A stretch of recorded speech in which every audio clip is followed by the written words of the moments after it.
नमस्कार स्टूडेंट्स, हम एक बार फिर से आते हैं हमारे सेशन में जिसमें हम बात करते हैं कॉमन एरर्स पर जो अभी तक एसएससी के प्रीवियस ईयर क्वेश्चंस पेपर में आ चुकी हैं और इन्हें हमने किरण पब्लिकेशन से लिया है। 175 सेंटेंसेस पर पिछले सेशंस में हम बात कर चुके हैं। 176वें सेंटेंस से इस वीडियो लेक्चर की शुरुआत होगी।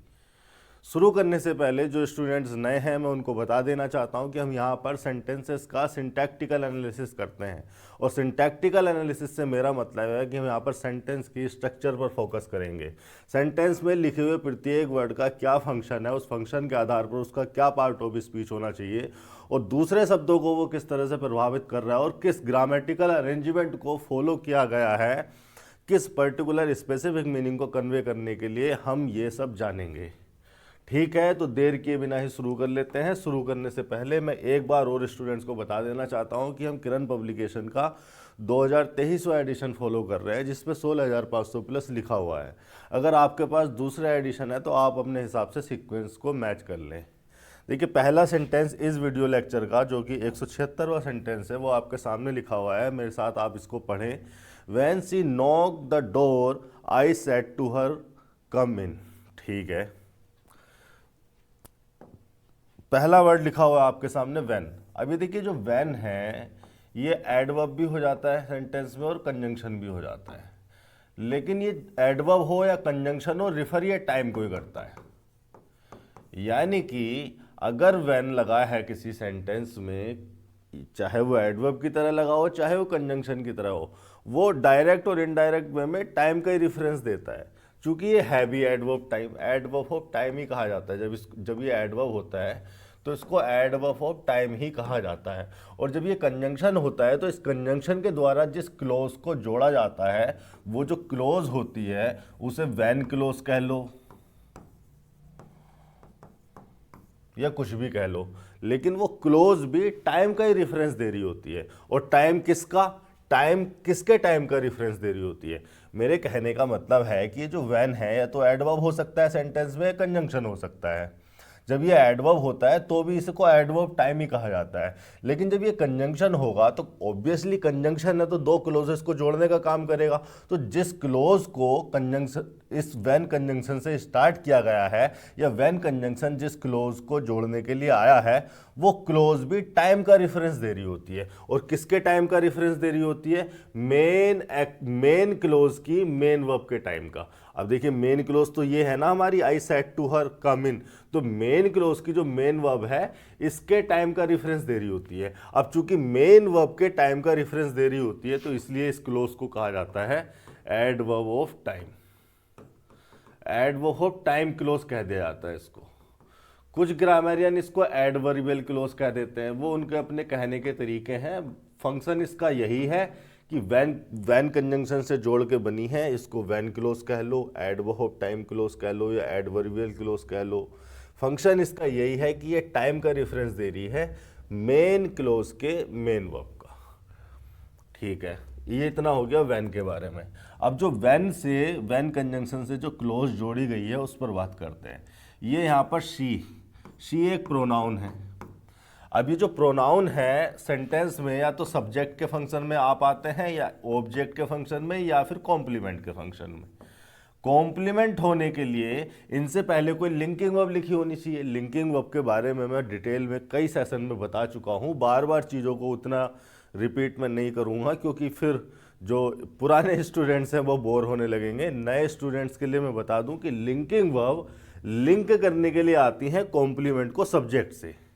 अब अगर इसको कॉम्प्लीमेंट कहोगे तो इससे पहले लिंकिंग वर्ब लगी होनी चाहिए जो इसको लिंक करने के लिए आएगी। कोई लिंकिंग वर्ब इससे पहले लगी है क्या? नहीं लगी। यहाँ तो कंजंक्शन लगा है, तो कॉम्प्लीमेंट भी ये है नहीं। अब ये प्रोनाउन ऑब्जेक्ट तब हो सकता है जब इससे पहले कोई ट्रांजिटिव वर्ब या प्रीपोजिशन लगी हो। चूंकि ट्रांजिटिव वर्ब ही अपने बाद ऑब्जेक्ट लेती हैं और प्रीपोजिशन भी अपने बाद ऑब्जेक्ट लेती हैं, क्योंकि प्रीपोजिशन लगाई जाती है नाउन प्रोनाउन को सेंटेंस में सेंटेंस के किसी भाग से जोड़ने के लिए। तो इन्हीं नाउन प्रोनाउन को प्रीपोजिशन का ऑब्जेक्ट कंसीडर किया जाता है। तो इससे पहले कोई ट्रांजिटिव वर्ब भी नहीं लगी, प्रीपोजिशन भी नहीं लगी, और ऑब्जेक्ट होता तो ये ऑब्जेक्टिव केस में भी लिखा होता हर। चलो वो तो ऐसा हो सकता है कि एग्जामिनर ने गलत लिख दिया हो, हर की जगह शी लिख दिया हो। तो अब इसका फंक्शन देखेंगे कि अगर इस प्रोनाउन को ऑब्जेक्ट होना है तो इससे पहले कोई ट्रांजिटिव वर्ब या प्रीपोजिशन आएगी। ट्रांजिटिव वर्ब क्या होती हैं, लिंकिंग वर्ब क्या होती हैं, इनको मैंने डिटेल में समझाया हुआ है।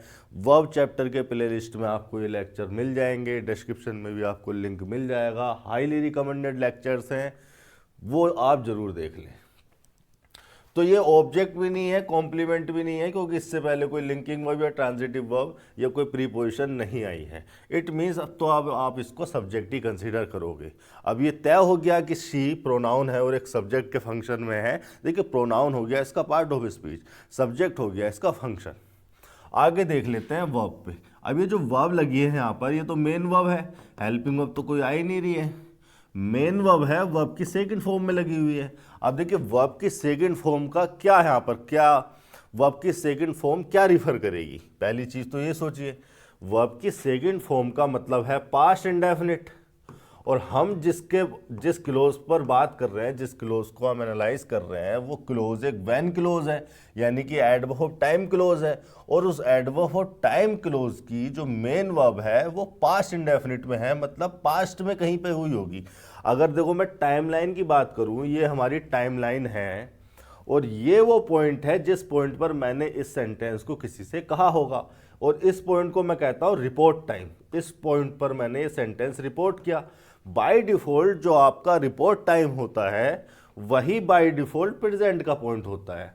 इसके आगे पीछे सब सारा का सारा पास्ट या फ्यूचर ही होता है। इससे एक सेकंड पहले भी आप पास्ट ही कंसीडर करोगे, इसके एक सेकंड बाद भी आप फ्यूचर ही कंसीडर करोगे, टाइम के कॉन्सेप्ट के साथ अगर स्ट्रिक्ट रहने की बात करें तो। ठीक है, अब नोक्ड यानी कि वर्ब की सेकंड फॉर्म, वर्ब की सेकंड फॉर्म मतलब पास्ट इंडेफिनिट, यानी कि पास्ट में कहीं किसी पॉइंट पर ये वाली एक्टिविटी हुई होगी।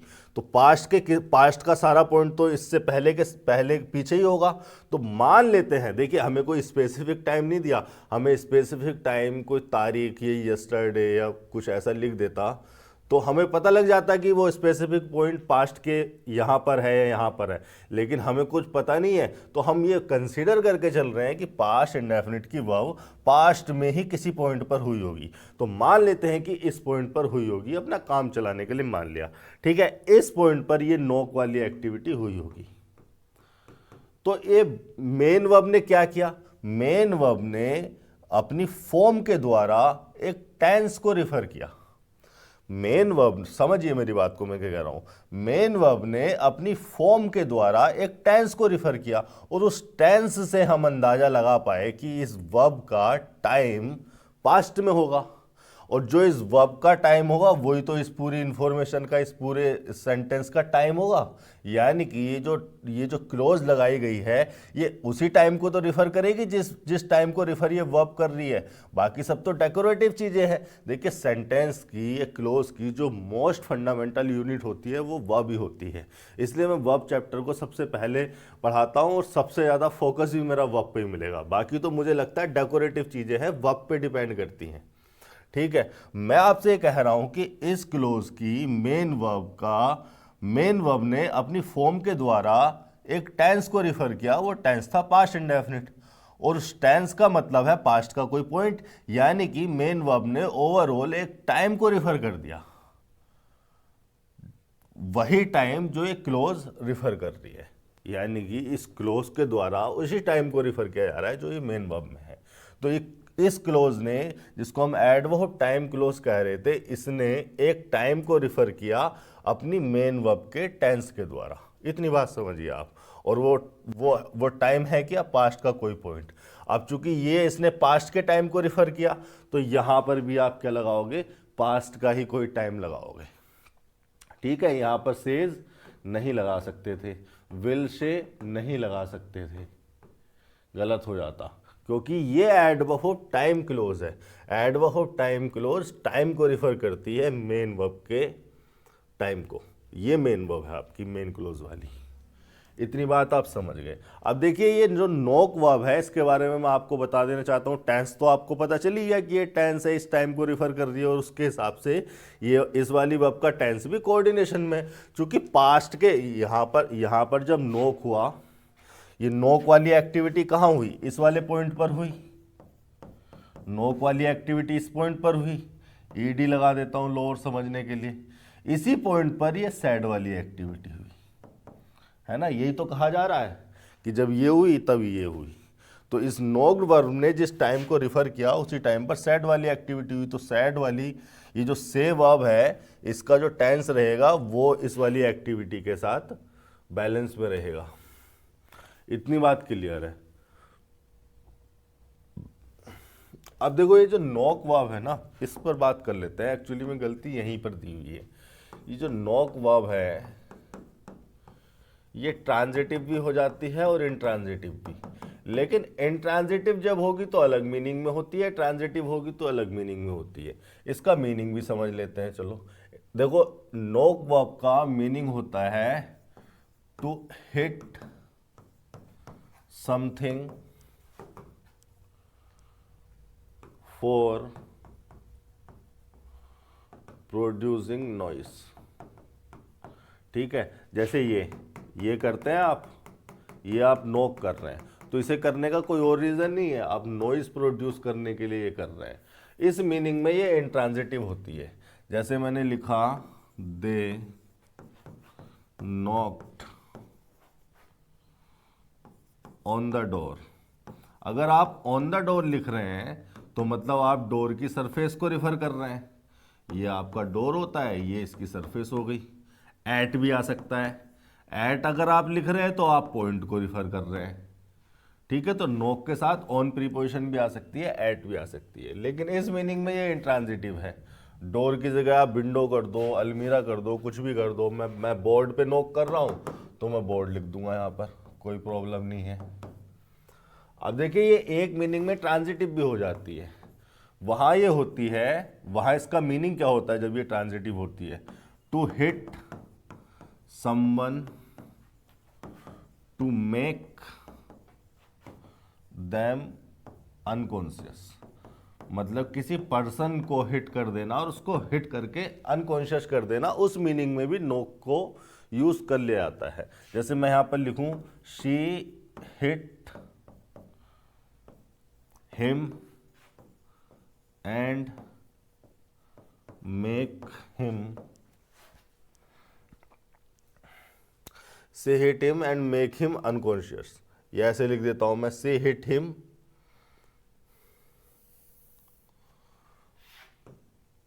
to make him unconscious।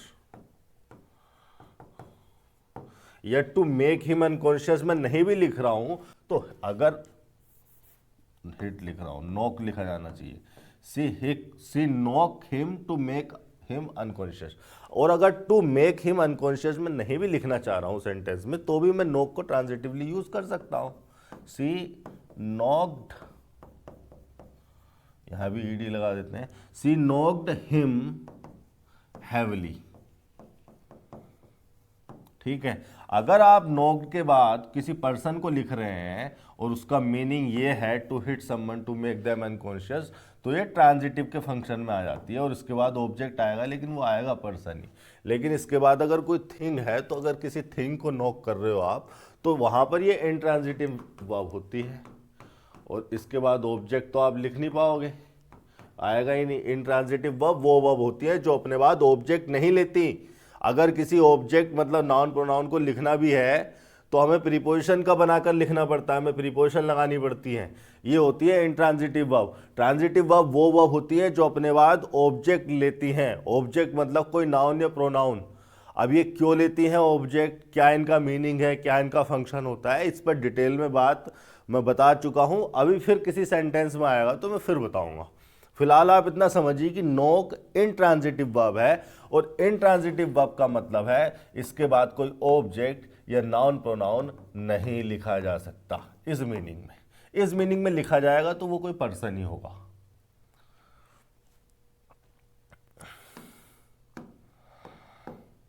तो यहां पर तो देखिए डोर लिखा हुआ है, इसका मतलब नॉक के बाद आप या तो ऑन लगाओगे, इसको मैं इरेज कर देता हूं। इसके बाद नॉक के बाद, नॉक यहां पर इंट्रांजिटिवली यूज हो रही है, यहाँ पर आप या तो ऑन लगाओगे या फिर एट लगाओगे, कुछ भी लगा सकते हो, दोनों ही सही हो जाएंगे, मीनिंग में थोड़ा सा फर्क आएगा। अब ये ऑन या एट ये प्रीपोजिशन हो गई, और प्रीपोजिशन अपने बाद ऑब्जेक्ट लेती है, क्योंकि प्रीपोजिशन लगाई ही इस नाउन को सेंटेंस में जोड़ने के लिए गई है, तो ये नाउन प्रीपोजिशन का ऑब्जेक्ट कंसीडर किया जाता है। ऑब्जेक्ट हो क्या रहा है, एक नाउन फ्रेज, ये नाउन हो गया और ये हो गया आपका डिटर्मिनर यानी कि आर्टिकल। अब यहाँ पर इस क्लोज में आ जाता है, आई लगा हुआ है प्रोनाउन, आपको पता है कि ये सब्जेक्ट के फंक्शन में है, अगर ऑब्जेक्ट के फंक्शन में होता तो इससे पहले कोई ट्रांजिटिव वर्ब या प्रीपोजिशन होती, सब्जेक्ट के फंक्शन में ही है, कॉम्प्लीमेंट ये हो नहीं सकता क्योंकि इससे पहले कोई लिंकिंग वर्ब नहीं लिखी। सैड आपके सामने लिखी है वर्ब की सेकंड फॉर्म, और यहाँ पर वर्ब की सेकंड फॉर्म इसलिए यूज़ की क्योंकि ये जो टाइम क्लोज लगी हुई थी, एडवर्ब टाइम क्लोज, इसने जो टाइम रिफर किया वो पास्ट का टाइम था, तो यहाँ पर सैड लगा दी हमने। अभी जो सैड वर्ब है ये ट्रांजिटिव है वाट के रिप्लाई के लिए, इंट्रांजिटिव है होम के रिप्लाई के लिए। देखो आप ऐसे समझो, आपने कितने सारे डायरेक्ट इनडायरेक्ट पढ़े होंगे, किए होंगे। आपके सामने क्या लिखा रहता है, आप लिखते हो सी सैड टू हर फादर, फिर यहां पर आई लव यू, ठीक है।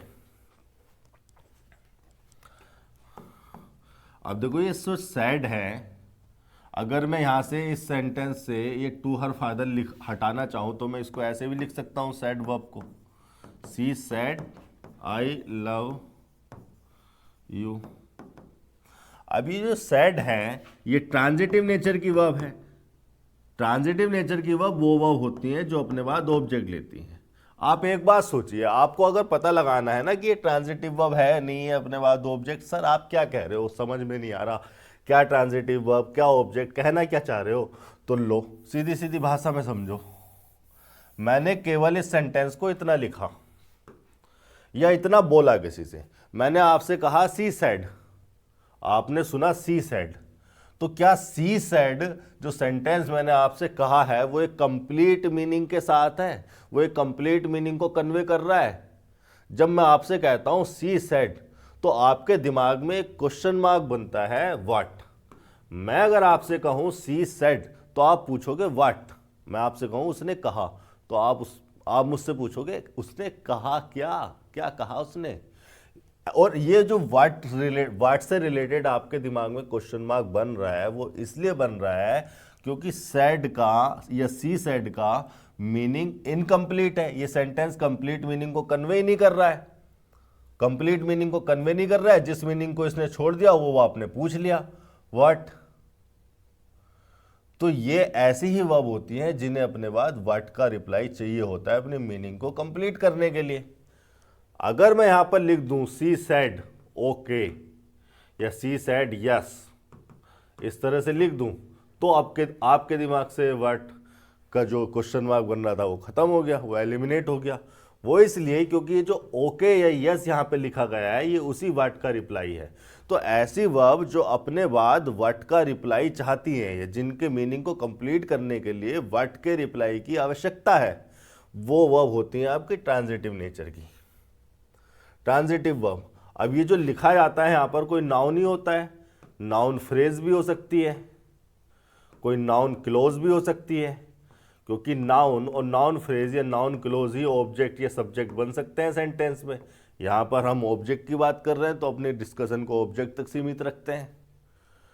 तो ये जो यहाँ पर लिखा जाता है चाहे कोई वर्ड हो, कोई फ्रेज हो या कोई क्लोज हो, ये इस ट्रांजिटिव वर्ब का ऑब्जेक्ट होता है। तो मैं ऐसे लिख सकता था इसको, she said I love you. ये जो लिखा गया है यहाँ पर ये इस ट्रांजिटिव वर्ब का ऑब्जेक्ट ही तो है, ये पूरी की पूरी क्लोज इसका ऑब्जेक्ट हो रही है। और चूंकि ये जो क्लोज है एक ऑब्जेक्ट हो रही है तो ऑब्जेक्ट तो कोई नाउन या प्रोनाउन नहीं हो सकता है, प्रोनाउन का यहाँ स्कोप नहीं, वो तो सीमित है जितने आपको याद है, 2-4 छोड़ भी रखे होंगे।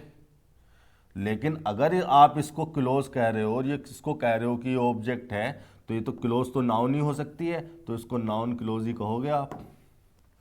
तो इस प्रकार से नाउन क्लोज भी इस ट्रांजिटिव वर्ब का ऑब्जेक्ट बन जाती है। अब हमने इसमें एक और चीज जोड़ दी, हमने जोड़ दिया टू हर फादर। अब हर फादर भी एक नाउन फ्रेज है, ये नाउन हो गया, ये डिटर्मिनर हो गया। हर फादर भी एक नाउन फ्रेज है। नाउन फ्रेज को सेंटेंस में जोड़ने के लिए हमें प्रीपोजिशन क्यों लगाना पड़ा? जब हमने आई लव यू लिखा था या ओके लिखा था या यस लिखा था तो हमें किसी प्रीपोजिशन को लगाने की आवश्यकता नहीं थी। इन्वर्टेड कॉमा नहीं लगा रहे हो तो मत लगाओ।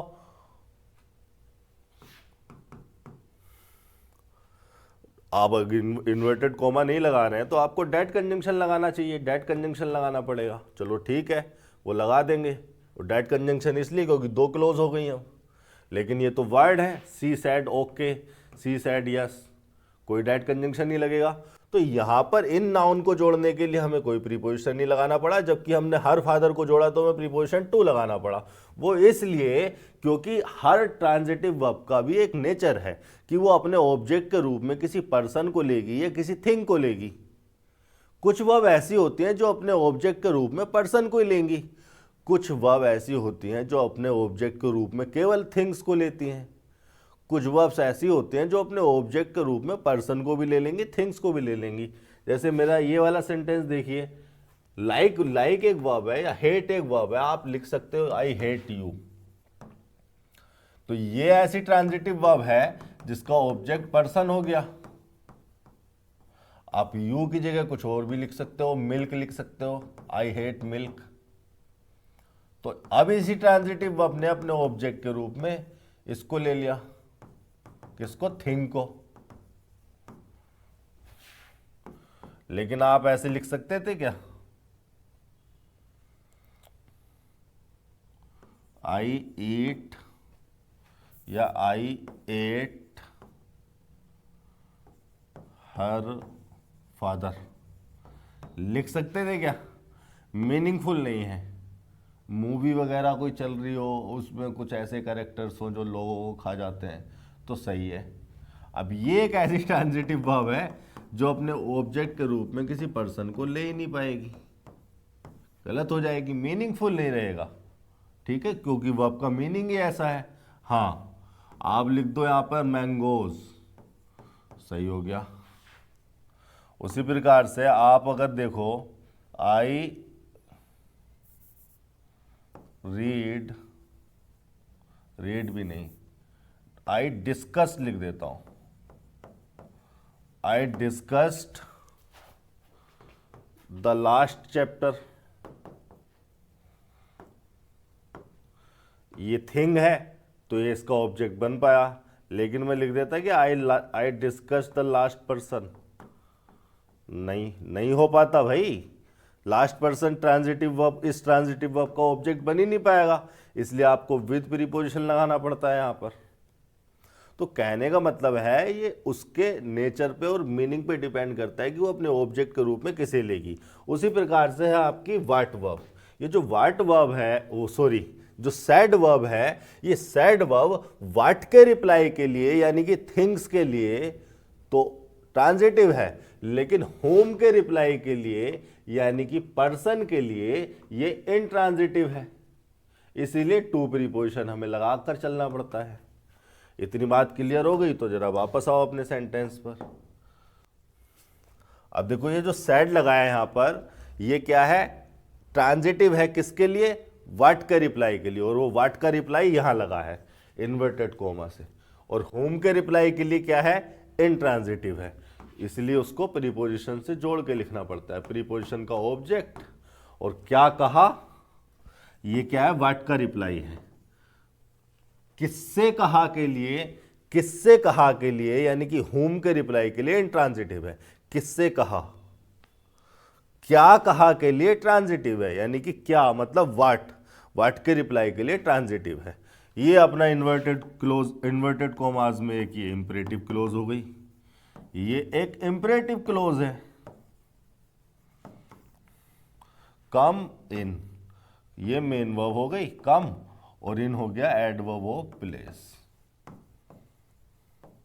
देखिए इनको यहां पर प्रीपोजिशन कंसीडर मत कर लेना, मैंने कल वाले सेशन में ही ये क्लियर की है बात कि इन यहां पर प्रीपोजिशन नहीं है, क्योंकि इन प्रीपोजिशन होता तो प्रीपोजिशन के फंक्शन में होता, और प्रीपोजिशन का फंक्शन होता है प्रीपोजिशन लिखे जाते हैं अपने बाद आने वाले किसी नाउन प्रोनाउन को सेंटेंस में जोड़ने के लिए, या जब किसी नाउन प्रोनाउन को हमें सेंटेंस में सेंटेंस के किसी भाग से जोड़ना होता है तो हम प्रीपोजिशन लगा के जोड़ते हैं। जैसे हमने टू लगाया हर को जोड़ने के लिए, उसी प्रकार से इन अगर प्रीपोजिशन होता तो हम इसे किसी नाउन प्रोनाउन को जोड़ने के लिए लगा रहे होते, लेकिन इसके बाद तो कोई नाउन प्रोनाउन लिखा ही नहीं है, इट मीन्स ये प्रीपोजिशन के फंक्शन में नहीं है। तो जब प्रीपोजिशन के फंक्शन में नहीं है तो प्रीपोजिशन का पार्ट ऑफ स्पीच कैसे ले लेगा?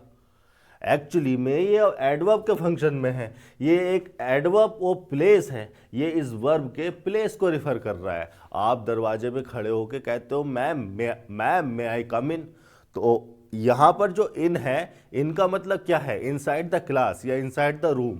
तो इन रिफर कर रहा है एक प्लेस को, इनसाइड द क्लास को।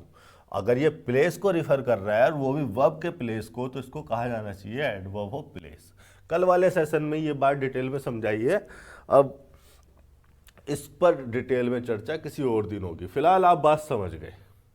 तो गलती यहां पर थी, हो गया आपका 176 177। He said that he will meet me at the restaurant. He pronoun हो गया यहां पर। मैं फिर से वही बात कहूंगा कि ये सब्जेक्ट है। ऑब्जेक्ट और कॉम्प्लीमेंट इसको इसलिए कंसीडर नहीं करूंगा क्योंकि इससे पहले कोई ट्रांजिटिव वर्ब या प्रीपोजिशन नहीं लगी जो मैं इसको ऑब्जेक्ट कह दूं, इससे पहले कोई लिंकिंग वर्ब भी नहीं लगी जो मैं इसको कॉम्प्लीमेंट कह दूं। तो ये तो सब्जेक्ट ही है। अब देखो सैड आ गई आपकी मेन वर्ब, वर्ब की सेकंड फॉर्म है, पास्ट इंडेफिनिट बन रहा है, ठीक है। अभी जो सैड है, मैंने अभी आपको थोड़ी देर पहले समझाया कि ये ट्रांजिटिव नेचर की वर्ब है। किसके लिए? व्हाट के रिप्लाई के लिए। क्या कहा के लिए? किससे कहा के लिए? ये इंट्रांजिटिव है तो टू प्रीपोजिशन आ जाता है। हालांकि वो पर्सन यहां पर लिखा ही नहीं है, उसको एलिमिनेट कर दिया सीन से, तो कोई बात नहीं, नहीं लिखा तो। लेकिन किसके लिए ट्रांजिटिव है? व्हाट के रिप्लाई के लिए। तो ही सेड, अभी जो पूरी क्लोज लिखी है ना, ये उसी व्हाट का रिप्लाई है जो आपके दिमाग में क्वेश्चन मार्क बनता है। He said what? That he will meet me at the restaurant। तो ये जो है ना what का रिप्लाई हो रही है। अब अगर what का रिप्लाई हो रही है तो इस ट्रांजिटिव वर्ब का क्या है? ऑब्जेक्ट है। और ऑब्जेक्ट जो है वो या तो नाउन होते हैं या प्रोनाउन। प्रोनाउन का तो स्कोप नहीं है यहां पर, नाउन हो सकती है। तो इस क्लोज को, क्लोज ही लिखी है यहां पर, ये इस क्लोज को कहा जाता है नाउन क्लोज। इतनी बात क्लियर हो गई। अब चूंकि दो क्लोजेज हैं तो हम डैट कंजंक्शन लगाकर जोड़ते हैं। अब डैट ही क्यों लगाया, कोई और कंजंक्शन क्यों नहीं लगाया? देखिए जो कंजंक्शन होते हैं या प्रीपोजिशन या कोई भी जो वर्ड होते हैं, उनका एक स्पेसिफिक फंक्शन होता है और उनका स्पेसिफिक मीनिंग होता है। ऐसा हो सकता है कि वो दूसरे फंक्शन में जा सकते हैं, लेकिन उस फंक्शन में वो उस मीनिंग के साथ होते हैं।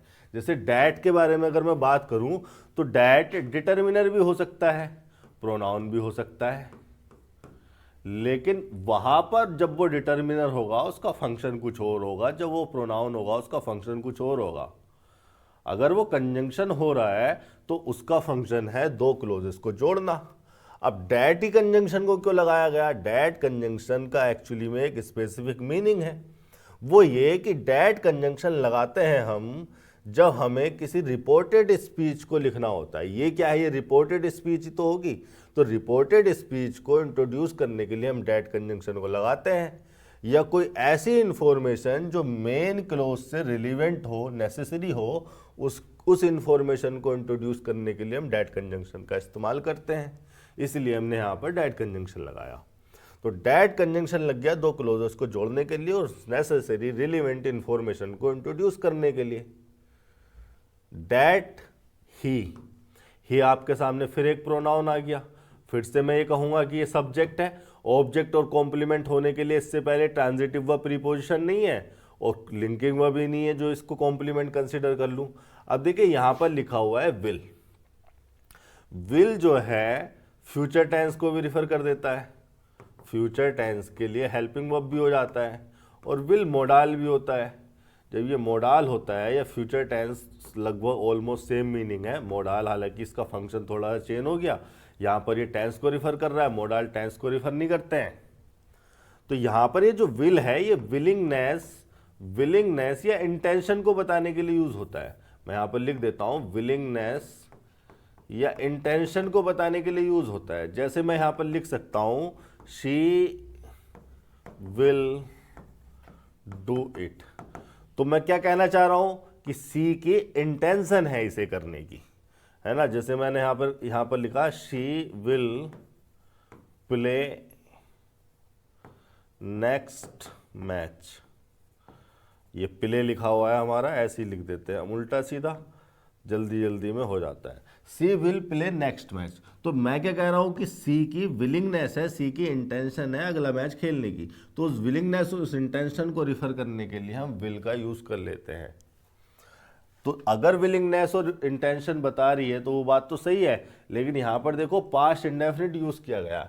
मेन क्लोज की जो मेन वर्ब है वो पास्ट में है। अब अगर मैं इस सिनेरियो को टाइमलाइन पर लेके चलूं तो ये तो वो पॉइंट हो गया जहां पर मैंने इस सेंटेंस को रिपोर्ट किया, और यही बाय डिफॉल्ट प्रेजेंट का टाइम है। अब सैड वाली जो एक्टिविटी है वो पास्ट इंडेफिनिट में है। पास्ट इंडेफिनिट मतलब पास्ट का कोई एक पॉइंट, तो कंसीडर कर लेते हैं कि ये वो पॉइंट होगा जहां पर ये सैड वाली एक्टिविटी हुई। और सैड वाली जब एक्टिविटी हुई तो क्या सैड हुआ, क्या सैड किया गया, ये इंफॉर्मेशन जो इतनी सारी लिखी है क्लोज में ये इसी पॉइंट पर सेट की गई। तो इस पॉइंट पर पास्ट के किसी पॉइंट पर विलिंगनेस या इंटेंशन को रिफर करने के लिए जो मोडाल यूज होता है वो विल नहीं वुड यूज होता है।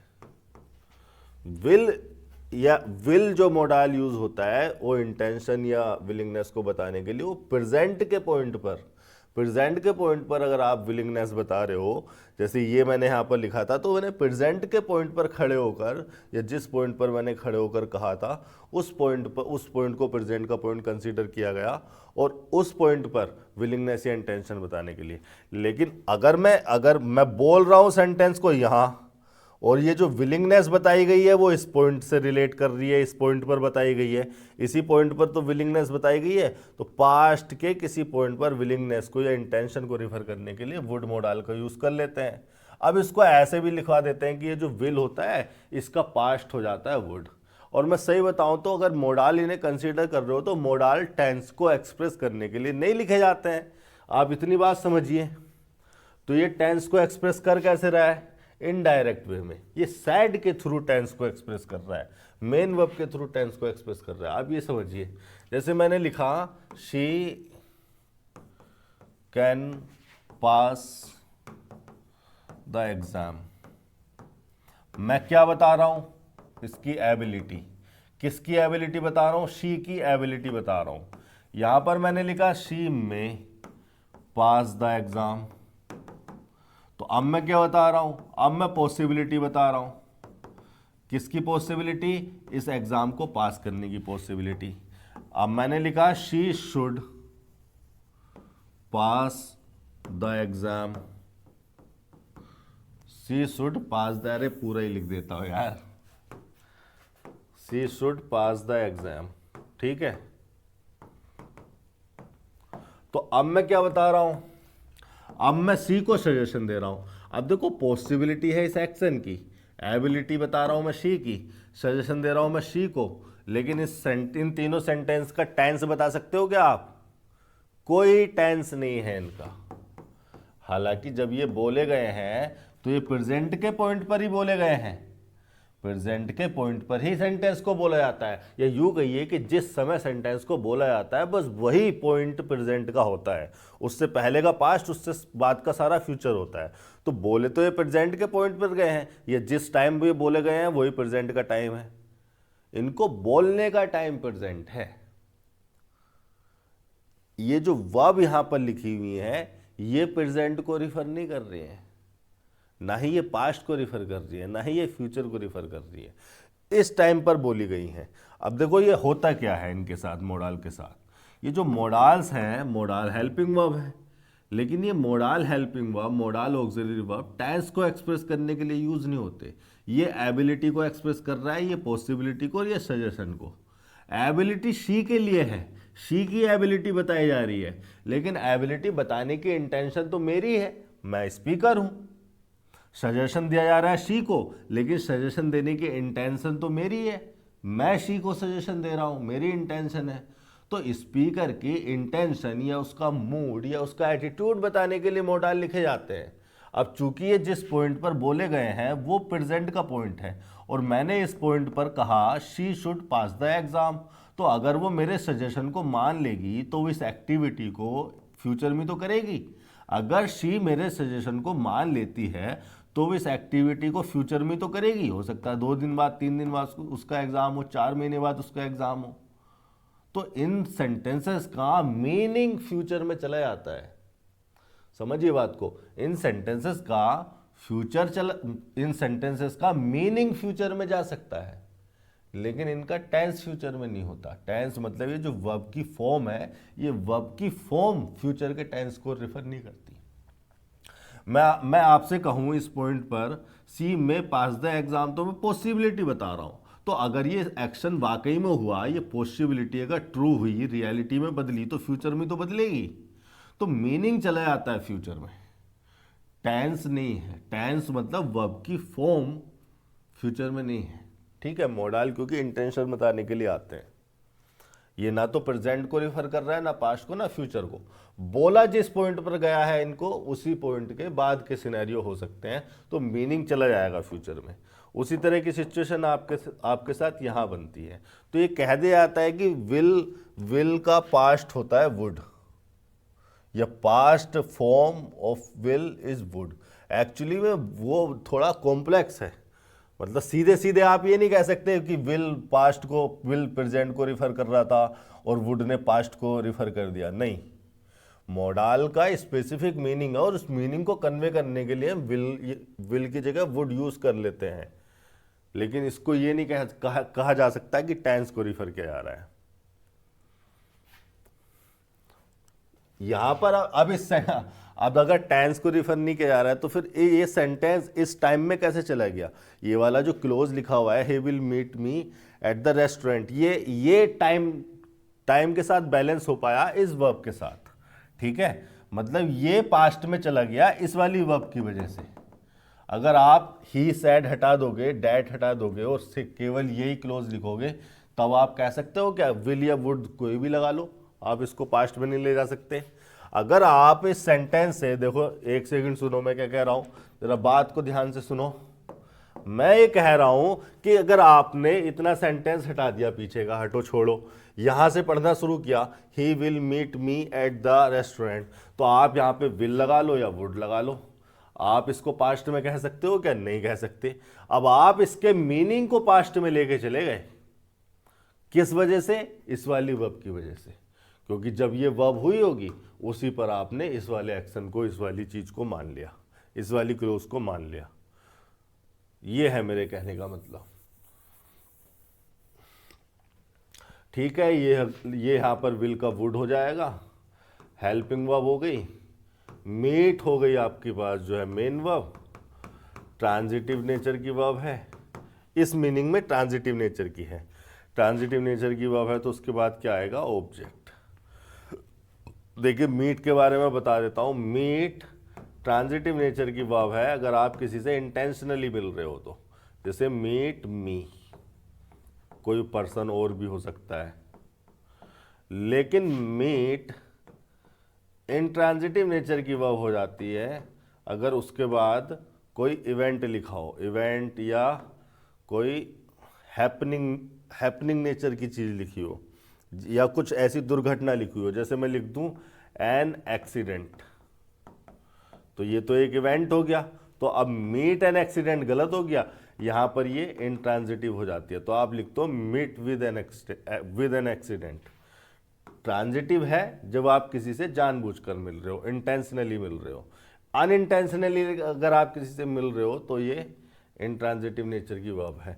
He will meet me at, meet transitive verb थी, उसका ऑब्जेक्ट हो गया मी, और ये एट प्रीपोजिशन लगाया यहां पर, प्रीपोजिशन पॉइंट को बताने के लिए। ये जो एट प्रीपोजिशन है स्पेस में किसी पॉइंट को बताने के लिए, स्पेस मतलब हमारे जो चारों तरफ है उस स्पेस में किसी ज्योग्राफिकल पोजीशन या किसी ज्योग्राफिकल पॉइंट को बताने के लिए हम एट प्रीपोजिशन का यूज करते हैं। और इस प्रीपोजिशन के बाद लगाया है इसका ऑब्जेक्ट। रेस्टोरेंट नाउन हो गया और द हो गया यहाँ पर डिटरमिनर, यानी कि वो आर्टिकल। ये हो गया आपका 177। 178 देख लेते हैं। ये हो गया आपका 178। Miss Rama Devi has 2 elephants 10 horses and as much as 50 cars. देखिए रमा देवी जो है प्रॉपर नाउन हो गया और ये एक टाइटल है, टाइटल लग जाता है नाम से आगे, मिस या मिस्टर टाइटल की तरह काम करता है। ये भी पूरा नाउन फ्रेज का हिस्सा है। अभी जो नाउन फ्रेज है या तो सेंटेंस में सब्जेक्ट हो सकती है, ऑब्जेक्ट हो सकती है, या फिर ये कॉम्प्लीमेंट हो सकती है। कॉम्प्लीमेंट होने के लिए इससे पहले कोई लिंकिंग वर्ब लगी होनी चाहिए थी, नहीं लगी। ऑब्जेक्ट होने के लिए इससे पहले कोई ट्रांजिटिव वर्ब या प्रीपोजिशन होना चाहिए था, नहीं लगा। ट्रांजिटिव वर्ब या प्रीपोजिशन नहीं है तो ऑब्जेक्ट भी नहीं है, सब्जेक्ट ही कंसीडर करोगे। अब चूंकि सिंगुलर है तो हैज़ लगा दिया आपने, ठीक है। अब देखिए जो हैज़ है ये हेल्पिंग वर्ब भी हो सकता है और मेन वर्ब भी हो सकता है, दोनों ही संभावनाएं हैं। लेकिन जब हेल्पिंग वर्ब होगा तो मेन वर्ब इसके साथ होगा, वर्ब की थर्ड फॉर्म में होगा, और यहाँ पर ये परफेक्ट स्टेट रिफर करने के लिए यूज हो रहा होगा, ठीक है। कहाँ कहाँ यूज होता है आपको पता है, प्रेजेंट परफेक्ट में यूज हो जाएगा, प्रेजेंट परफेक्ट कंटिन्यूअस में यूज हो जाएगा। पास्ट परफेक्ट में होता तो हैड लगा होता, तो वो सिनेरियो भी हटा दो। फ्यूचर परफेक्ट में होता तो हैव लगा होता, वो सिनेरियो भी हटा दो। तो ये है सिचुएशन। अब अगर ये हेल्पिंग वर्ब है तो इसके बाद मेन वर्ब होना चाहिए वर्ब की थर्ड फॉर्म में। लिखा है क्या मेन वर्ब वर्ब की थर्ड फॉर्म में? कोई नहीं लिखा, तो इट मीन्स ये वाली संभावना को काट दो, ये वाली संभावना हो गई आपकी। अब ये मेन वर्ब होता है तो इसका मतलब होता है to own something, to own something. जैसे मैंने लिखा आई हैव अ कार, ठीक है, तो आई हैव का मतलब आई ऑन ए कार। तो यहां पर ये जब मेन वर्ब होता है टू ऑन समथिंग, तो जिस चीज को ऑन करोगे वो इसका ऑब्जेक्ट बन जाएगा, यानी कि ट्रांजिटिव नेचर की वर्ब है। ट्रांजिटिव नेचर की वर्ब है तो उसके बाद उसका ऑब्जेक्ट लिखा हुआ होना चाहिए, और ऑब्जेक्ट मतलब कोई नाउन या प्रोनाउन। तो कहाँ है ये? लिखा तो है नाउन आगे, एलिफेंट्स नाउन। चूंकि 2 की बात हो रही थी, काउंटेबल था तो एस लगा दिया, 2 हो गया इसके लिए डिटर्मिनर। फिर लगाया हमने कोमा। अच्छा और कुछ भी जोड़ रहे हैं, 10 हॉर्सेस। देखिए हॉर्सेस भी काउंटेबल नाउन है तो इसमें एस लगा है, और डिटर्मिनर लग गया इससे पहले 10। एंड कंजंक्शन लगाया यहां पर, एंड कंजंक्शन। अब एंड कंजंक्शन के बारे में मैं आपको बता दूं कि एंड होता है कोऑर्डिनेटिंग कंजंक्शन। कोऑर्डिनेट कंजंक्शन का मतलब होता है जो को ऑर्डर की, यानी कि सेम ऑर्डर की, सेम रैंक की स्ट्रक्चर को जोड़ते हैं। मतलब अगर यहाँ पर नाउन को जोड़ा जा रहा है, यानी कि ऑब्जेक्ट को जोड़ा जा रहा है इस ट्रांजिटिव वर्ब के, तो यहाँ एंड कंजंक्शन के बाद भी ऑब्जेक्ट ही लिखा होना चाहिए इस ट्रांजिटिव वर्ब के लिए, ठीक है। यानी कि अगर नाउन को जोड़ा जा रहा है तो नाउन से जोड़ा जाए, और प्रोनाउन से भी जोड़ा जाए तो ऑब्जेक्ट हो, सेम ऑर्डर का हो, सेम रैंक का। एडजेक्टिव एडजेक्टिव से जुड़ पाते हैं क्योंकि वो सेम लेवल पे होते हैं, सेम रैंक पे होते हैं। एंड कंजंक्शन एडवर्ब को एडवर्ब से भी जोड़ सकता है, वर्ब को वर्ब से भी जोड़ सकता है। कोऑर्डिनेटिंग कंजंक्शन जो होते हैं वो वर्ड्स को भी जोड़ देते हैं, वो फ्रेजेस को भी जोड़ देते हैं, वो क्लोजेस को भी जोड़ देते हैं। वो इसलिए क्योंकि ये सेम ऑर्डर की, सेम रैंक की स्ट्रक्चर को जोड़ते हैं। अगर यहाँ पर क्लोज है तो यहाँ भी क्लोज होनी चाहिए, यहाँ एडवर्ब है तो यहाँ एडवर्ब होना चाहिए, यहाँ एडजेक्टिव है यहाँ एडवर्ब हो जाए तो नहीं जुड़ेगा, यहाँ एडजेक्टिव है इधर भी एडवर्ब होना चाहिए। हाँ इधर नाउन है तो इधर भी नाउन होना चाहिए, इधर नाउन है तो इधर प्रोनाउन चल जाएगा क्या? चल जाएगा, क्योंकि नाउन भी सब्जेक्ट ऑब्जेक्ट हो सकता है, प्रोनाउन भी सब्जेक्ट ऑब्जेक्ट हो सकते हैं, दोनों का फंक्शन सिमिलर ही रहता है, तो सेम ऑर्डर में सेम रैंक में माने जा सकते हैं, कंसीडर किए जा सकते हैं, ठीक है। तो एंड कंजंक्शन आपके सामने लगा हुआ है, तो एंड कंजंक्शन जोड़ेगा सेम रैंक की स्ट्रक्चर को। अब सेम रैंक से मेरा मतलब है कि यहाँ पर ये जो नाउन है ऑब्जेक्ट बन रहा है, तो यहाँ पर भी जो लिखा जाएगा वो ऑब्जेक्ट ही होगा इस ट्रांजिटिव वर्ब का। क्या जुड़ रहा है? देखिए पहली बात तो मच लगा हुआ है, इस पर भी ध्यान दीजिए। अब देखिए ये जो पूरा लिखा हुआ है एज मच एज, और एक होता है एज मैनी एज, इनके बीच का मैं डिफरेंस आपको समझा दूं, फिर as much as many as की स्ट्रक्चर मैं आपको बताऊंगा कि किस स्ट्रक्चर में लिखा हुआ है, किस तरह से जुड़ा हुआ है। देखिए, आप को 99% ग्रामरियन या टीचर्स या बुक्स ये बता देंगी कि ये जो मच है ये अनकाउंटेबल के लिए यूज़ होता है, और हम यहाँ पे कार्स की बात कर रहे हैं तो हमें काउंटेबल लगाना चाहिए, जो कि मैनी हो सकता है। काउंटेबल नाउन के लिए जो वर्ड आ सकता है वो मैनी हो सकता है। और इतना बताकर उनका काम खत्म कि ये मच अनकाउंटेबल के लिए यूज़ होता है, काउंटेबल के लिए मैनी यूज़ होता है। तो मैनी को लगाना चाहिए, मच को हटा देना चाहिए, एज मैनी एज हो जाएगा। इतना बता के आपका प्रॉब्लम भी सॉल्व हो गया, आपकी एरर भी हो गई, आप सीख भी गए, ग्रामरियन का भी काम हो गया, और आपका सेंटेंस भी सही हो गया। लेकिन बात यहीं पर ख़त्म नहीं होती, हमें इसकी स्ट्रक्चर को जानना समझना ज़रूरी है, जो शायद ही कोई बता पाएगा। बहुत कम जो ऑब्जर्व कर पाते हैं इतनी बारीकी से वो बता पाते हैं। ठीक है, तो मैं आपको बता देता हूँ पहले मच और मैनी का डिफरेंस, कि मच और मैनी में डिफरेंस क्या है और ये किस किस फंक्शन में किस किस मीनिंग में आ सकते हैं। फिर हम बात करेंगे एज मच एज पर और एज मैनी एज पर। देखिए, जो मैनी होता है ये डिटर्मिनर भी हो सकता है, प्रोनाउन भी हो सकता है। डिटर्मिनर कैसे होगा ये? जैसे आपने लिख दिया मैनी बॉयज, ये नाउन हो गया, ये डिटर्मिनर। एक्चुअली में ये क्वांटिफायर्स कहे जाते हैं, ये क्वांटिफायर्स कहे जाते हैं। जब ये डिटर्मिनर होते हैं तो क्वांटिफायर्स क्या आता है? क्वांटिफायर्स का मतलब जो क्वांटिटी बताते हैं, जो क्वांटिटी बताते हो, क्वांटिटी बताते हो लिख देता हूँ, क्वांटिटी बताते हो तो नंबर्स में।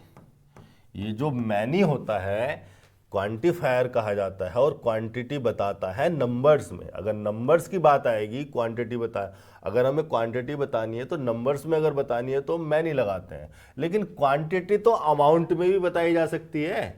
क्वांटिटी आप ऐसे बता सकते हो 5 बॉयज, तो 5 की जगह आप मैनी भी लिख सकते हो।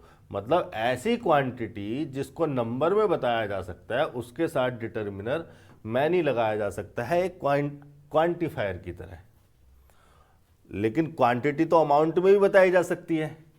अमाउंट में क्वांटिटी कैसे बताते हो आप? जैसे 5 किलोग्राम राइस। तो ये जो 5 जो लिखा हुआ है ये राइस के लिए नहीं लिखा हुआ है, 5 राइस नहीं है 1 2 3 4 5, ये 5 लिखा हुआ है इस यूनिट के लिए, ये यूनिट 5 है। तो ये जो यहाँ पर जो लिखा हुआ है ये अमाउंट को रिफर करने के लिए लिखा हुआ है।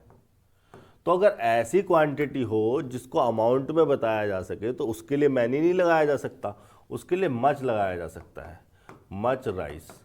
तो होता तो ये मच भी क्वांटिफायर ही है, लेकिन ये जो क्वांटिटी है उस क्वांटिटी को रिफर करता है जो अमाउंट में हो, जो क्वांटिटी अमाउंट में बताई जा सकती हो उस क्वांटिटी के लिए क्वांटिफायर बन जाता है। ये भी डिटर्मिनर भी हो सकता है। जैसे मैंने लिखा मच राइस, तो ये राइस नाउन हो गया, मच इसके लिए डिटर्मिनर हो गया। ये प्रोनाउन भी हो सकता है, ये एडवर्ब भी हो सकता है। मैनी एडवर्ब नहीं हो पाता है। ये जो मच वर्ड है यहाँ पर लिख देता हूं मैं मच, ये एडवर्ब भी हो जाता है। अब इतनी बात तो हो गई इनके मैनी और मच के बारे में। अब देखिए, आपका जो सेंटेंस है ये आपके सामने लिखी है, 50 कार्स की बात चल रही है। 50 कार्स का कंपैरिजन किया जा रहा है इससे मैनी वर्ड से, 50 कार्स का कंपैरिजन किया जा रहा है इससे मैनी वर्ड से। तो एक्चुअली में जब 50 कार्स काउंटेबल है तो यहाँ पे होना भी मैनी चाहिए, और वो बात सही है। लेकिन ये जो स्ट्रक्चर लिखी हुई है आपके सामने, इस स्ट्रक्चर को समझते हो आप? ये जो एज मैनी, मच को हटा के मैनी लिख दिया मैंने, ये जो लिखा हुआ है आपके सामने as many as 50 cars, cars तो हो गया नाउन, 50 हो गया उसके लिए डिटर्मिनर। एज को क्या कंसीडर करोगे? एज को क्या कहोगे?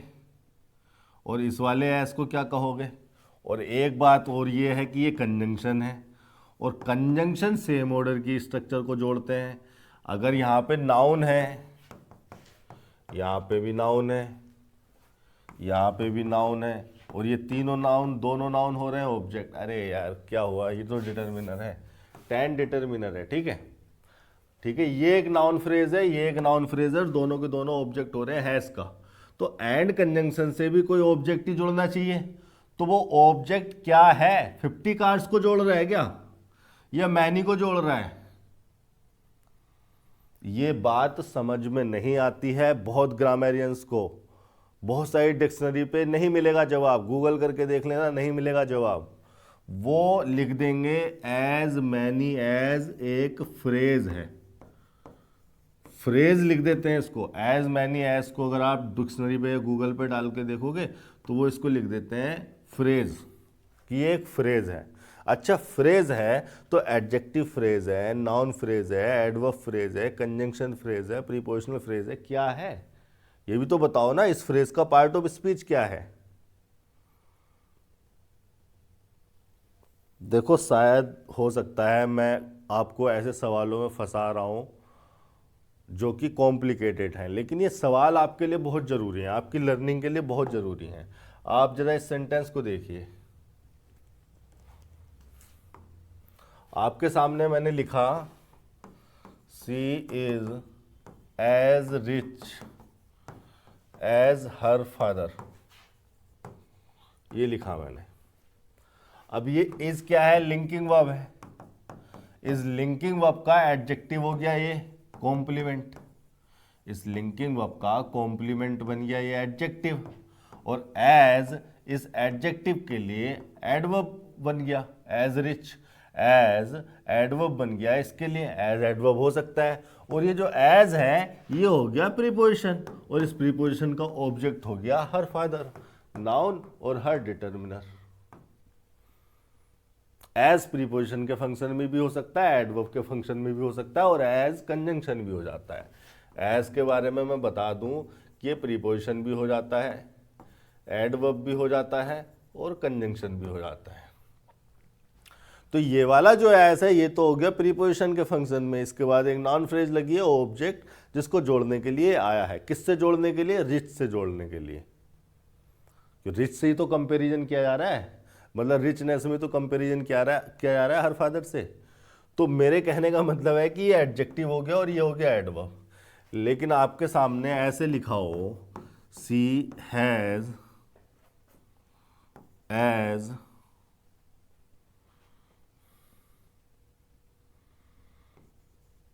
Many cars as his father, तो आप क्या कहोगे कि सर ये एज हो गया प्रीपोजिशन, और इस प्रीपोजिशन के बाद हो गया इसका ऑब्जेक्ट, ये नाउन फ्रेज, नाउन और डिटर्मिनर, और ये जो हैज है ये ट्रांजिटिव वर्ब है। इस ट्रांजिटिव वर्ब को अपना ऑब्जेक्ट चाहिए, तो वो ऑब्जेक्ट क्या है? एज तो है नहीं, वो ऑब्जेक्ट है कार्स, नाउन, और मैनी हो गया इस नाउन के लिए डिटर्मिनर, और एज हो गया एडवर्ब। डिटर्मिनर चूंकि एडजेक्टिव के फंक्शन में आ सकता, डिटर्मिनर चूंकि एडजेक्टिव जैसे हो सकता है, एडजेक्टिव के सिमिलर फंक्शन में होता है, तो एज एडवर्ब उस डिटर्मिनर को, यानी कि उस एडजेक्टिव को, मैनी को एडजेक्टिव कंसीडर कर लिया जाता है, तो एज एडवर्ब उस मैनी को, उस डिटर्मिनर को, उस एडजेक्टिव को मॉडिफाई करने के लिए आ गया। और आप बिल्कुल सही कह रहे हो। लेकिन अब अगर मैं आपके सामने ये सिचुएशन लिख दूं, she has as many as 50 cars, तो अब आप क्या कहोगे कि सर ये जो एज है ये प्रीपोजिशन हो गया, और इस प्रीपोजिशन का ऑब्जेक्ट हो गया ये noun phrase, cars noun, 50 determiner, numeral है डिटर्मिनर, और सर ये जो ट्रांजिटिव वर्ब है, इस ट्रांजिटिव वर्ब का ऑब्जेक्ट हो गया मैनी, क्योंकि अभी आपने बताया था कि मैनी प्रोनाउन हो सकता है,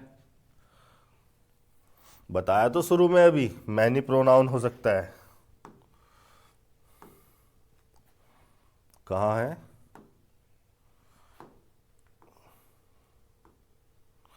मैंने यहां पर बताया आपको कि मैनी प्रोनाउन हो सकता है। एग्जाम्पल के तौर पर अगर मैं लिखना चाहूं तो मैं लिख सकता हूं I hate many of them. Hate transitive verb है और उसका ऑब्जेक्ट हो गया मैनी। अब अगर मैनी ऑब्जेक्ट हो रहा है तो तब तो निश्चित तौर पर इसको प्रोनाउन होना चाहिए, क्योंकि प्रोनाउन ही तो है जो सब्जेक्ट ऑब्जेक्ट कॉम्प्लीमेंट के फंक्शन में आ सकते हैं। तो ऑब्जेक्ट हो रहा है तो इसको प्रोनाउन ही कंसीडर करना पड़ेगा।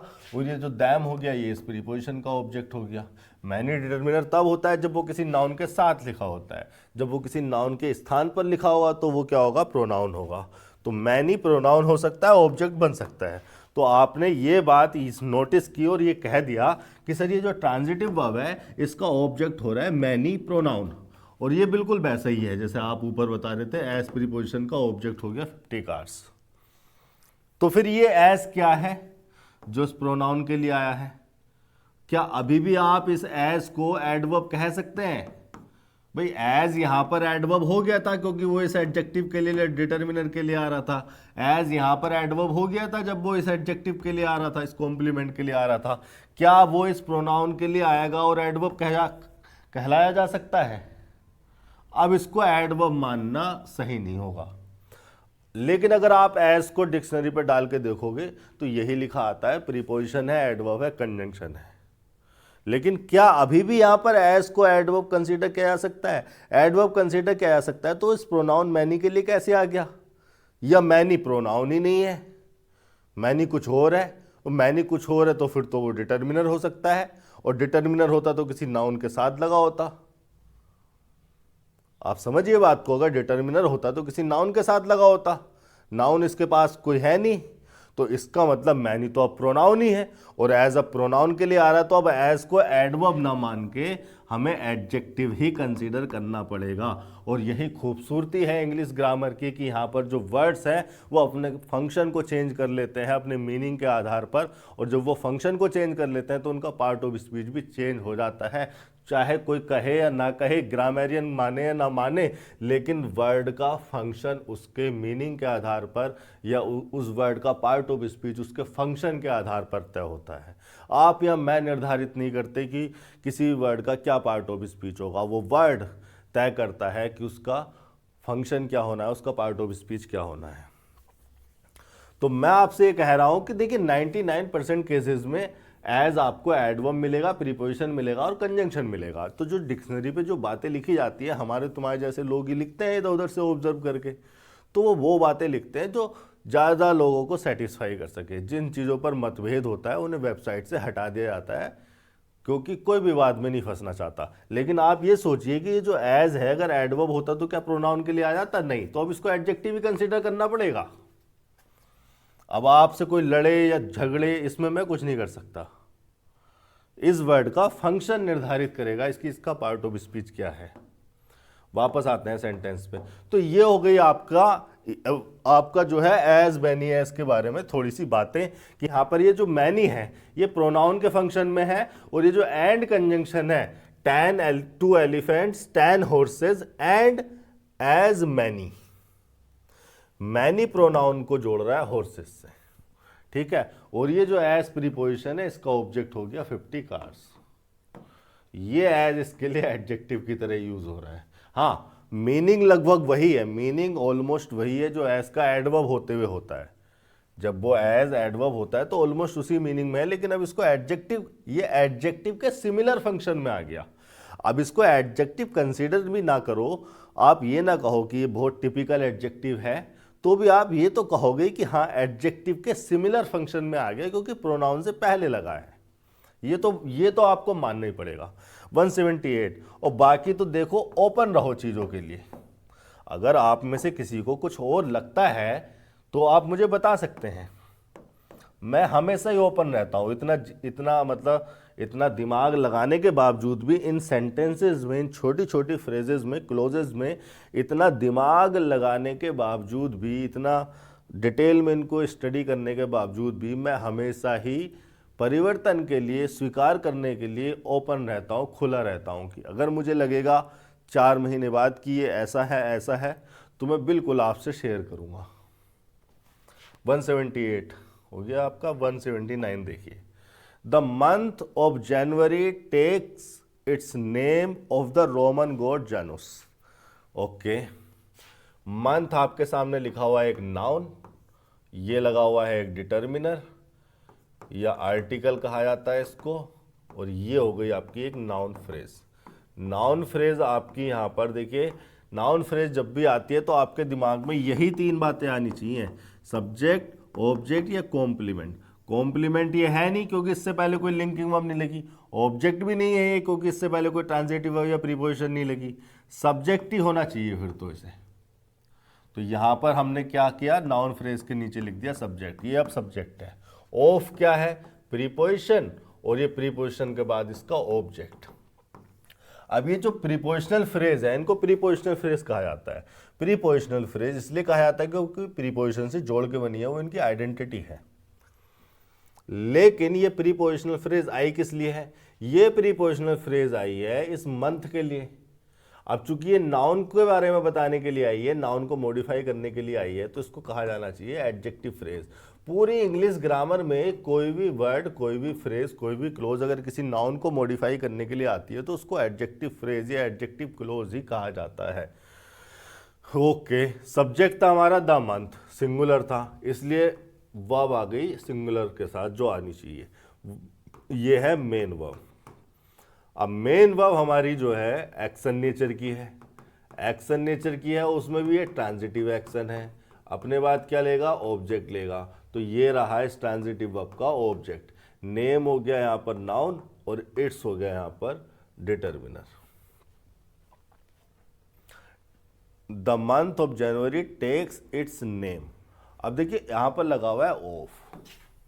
ये जो प्रीपोजिशन है, मैं आपको बता दूं, ये जो प्रीपोजिशन है लगाए जाते हैं, या इनको लगाते हुए देखा जाता है कि किस चीज को किससे जोड़ रहे हैं। ठीक है, takes its name of the Roman god Janus नहीं। अब ये ऑफ यहां पर सही लगा हुआ है या गलत लगा हुआ है, ये पता चलेगा देख कर कि प्रीपोजिशन किसको किससे जोड़ रहा है। ये प्रीपोजिशन जोड़ रहा है इसको, इस पूरी नाउन फ्रेज को। द रोमन गॉड जानूस, जानूस नाउन हो गया, रोमन गॉड ये इसके लिए एडजेक्टिव की तरह काम कर रहा है, और द हो गया यहाँ पर आर्टिकल। तो कहने का मतलब ये है कि ये जो पूरा नाउन फ्रेज लिखा हुआ है यहाँ पर, ये नाउन फ्रेज इस प्रीपोजिशन के द्वारा जोड़ा किससे जा रहा है, टेक्स से जोड़ा जा रहा है, ना कि नेम से। प्रीपोजिशन को लगाते समय हमेशा ये देखें कि किस चीज को किससे जोड़ा जा रहा है। टेक्स इट्स नेम ऑफ नहीं, फ्रॉम आना चाहिए, क्योंकि सोर्सेस के लिए या ओरिजिन के लिए हम क्या लगाते हैं, फ्रॉम लगाते हैं। कोई चीज अगर कहीं से गई है या कोई चीज कहीं से ली गई है तो सोर्स को दिखाने के लिए हम क्या लगाते हैं, फ्रॉम लगाते हैं। तो यहां पर ऑफ गलत हो जाएगा, फ्रॉम से ही हो जाएगा, क्योंकि इसको जोड़ा जा रहा है टेक्स से। अब देखो मैं एक एग्जाम्पल के थ्रू बताऊं आपको कि ऑफ कहाँ यूज हो सकता था। जैसे आप लिख सकते हो the name of their company, या the name of her company is XYZ। तो अब ये जो है ना ऑफ प्रीपोजिशन इस नाउन फ्रेज को नेम से जोड़ रहा है, नाउन से जोड़ रहा है। तो नाउन को नाउन से जोड़ रहा है तो रिलेशन बताने के लिए जोड़ रहा है, तो ऑफ प्रीपोजिशन लगा दिया। लेकिन यहाँ इस सेंटेंस में रिलेशन बताने के लिए ऑफ नहीं लगाना है। यहाँ इस सेंटेंस में सोर्स बताया जा रहा है कि ये चीज़ कहाँ से ली गई है ना, कि ये चीज़ कहाँ से ली गई है, कौन सी चीज़, ये चीज़ कहाँ से ली गई है। तो आपने क्या लगाना है, फ्रॉम लगाना है, फ्रॉम द रोमन गॉड जानूस। ये हो गया आपका 179 सेंटेंस। 180 पर चल लेते हैं।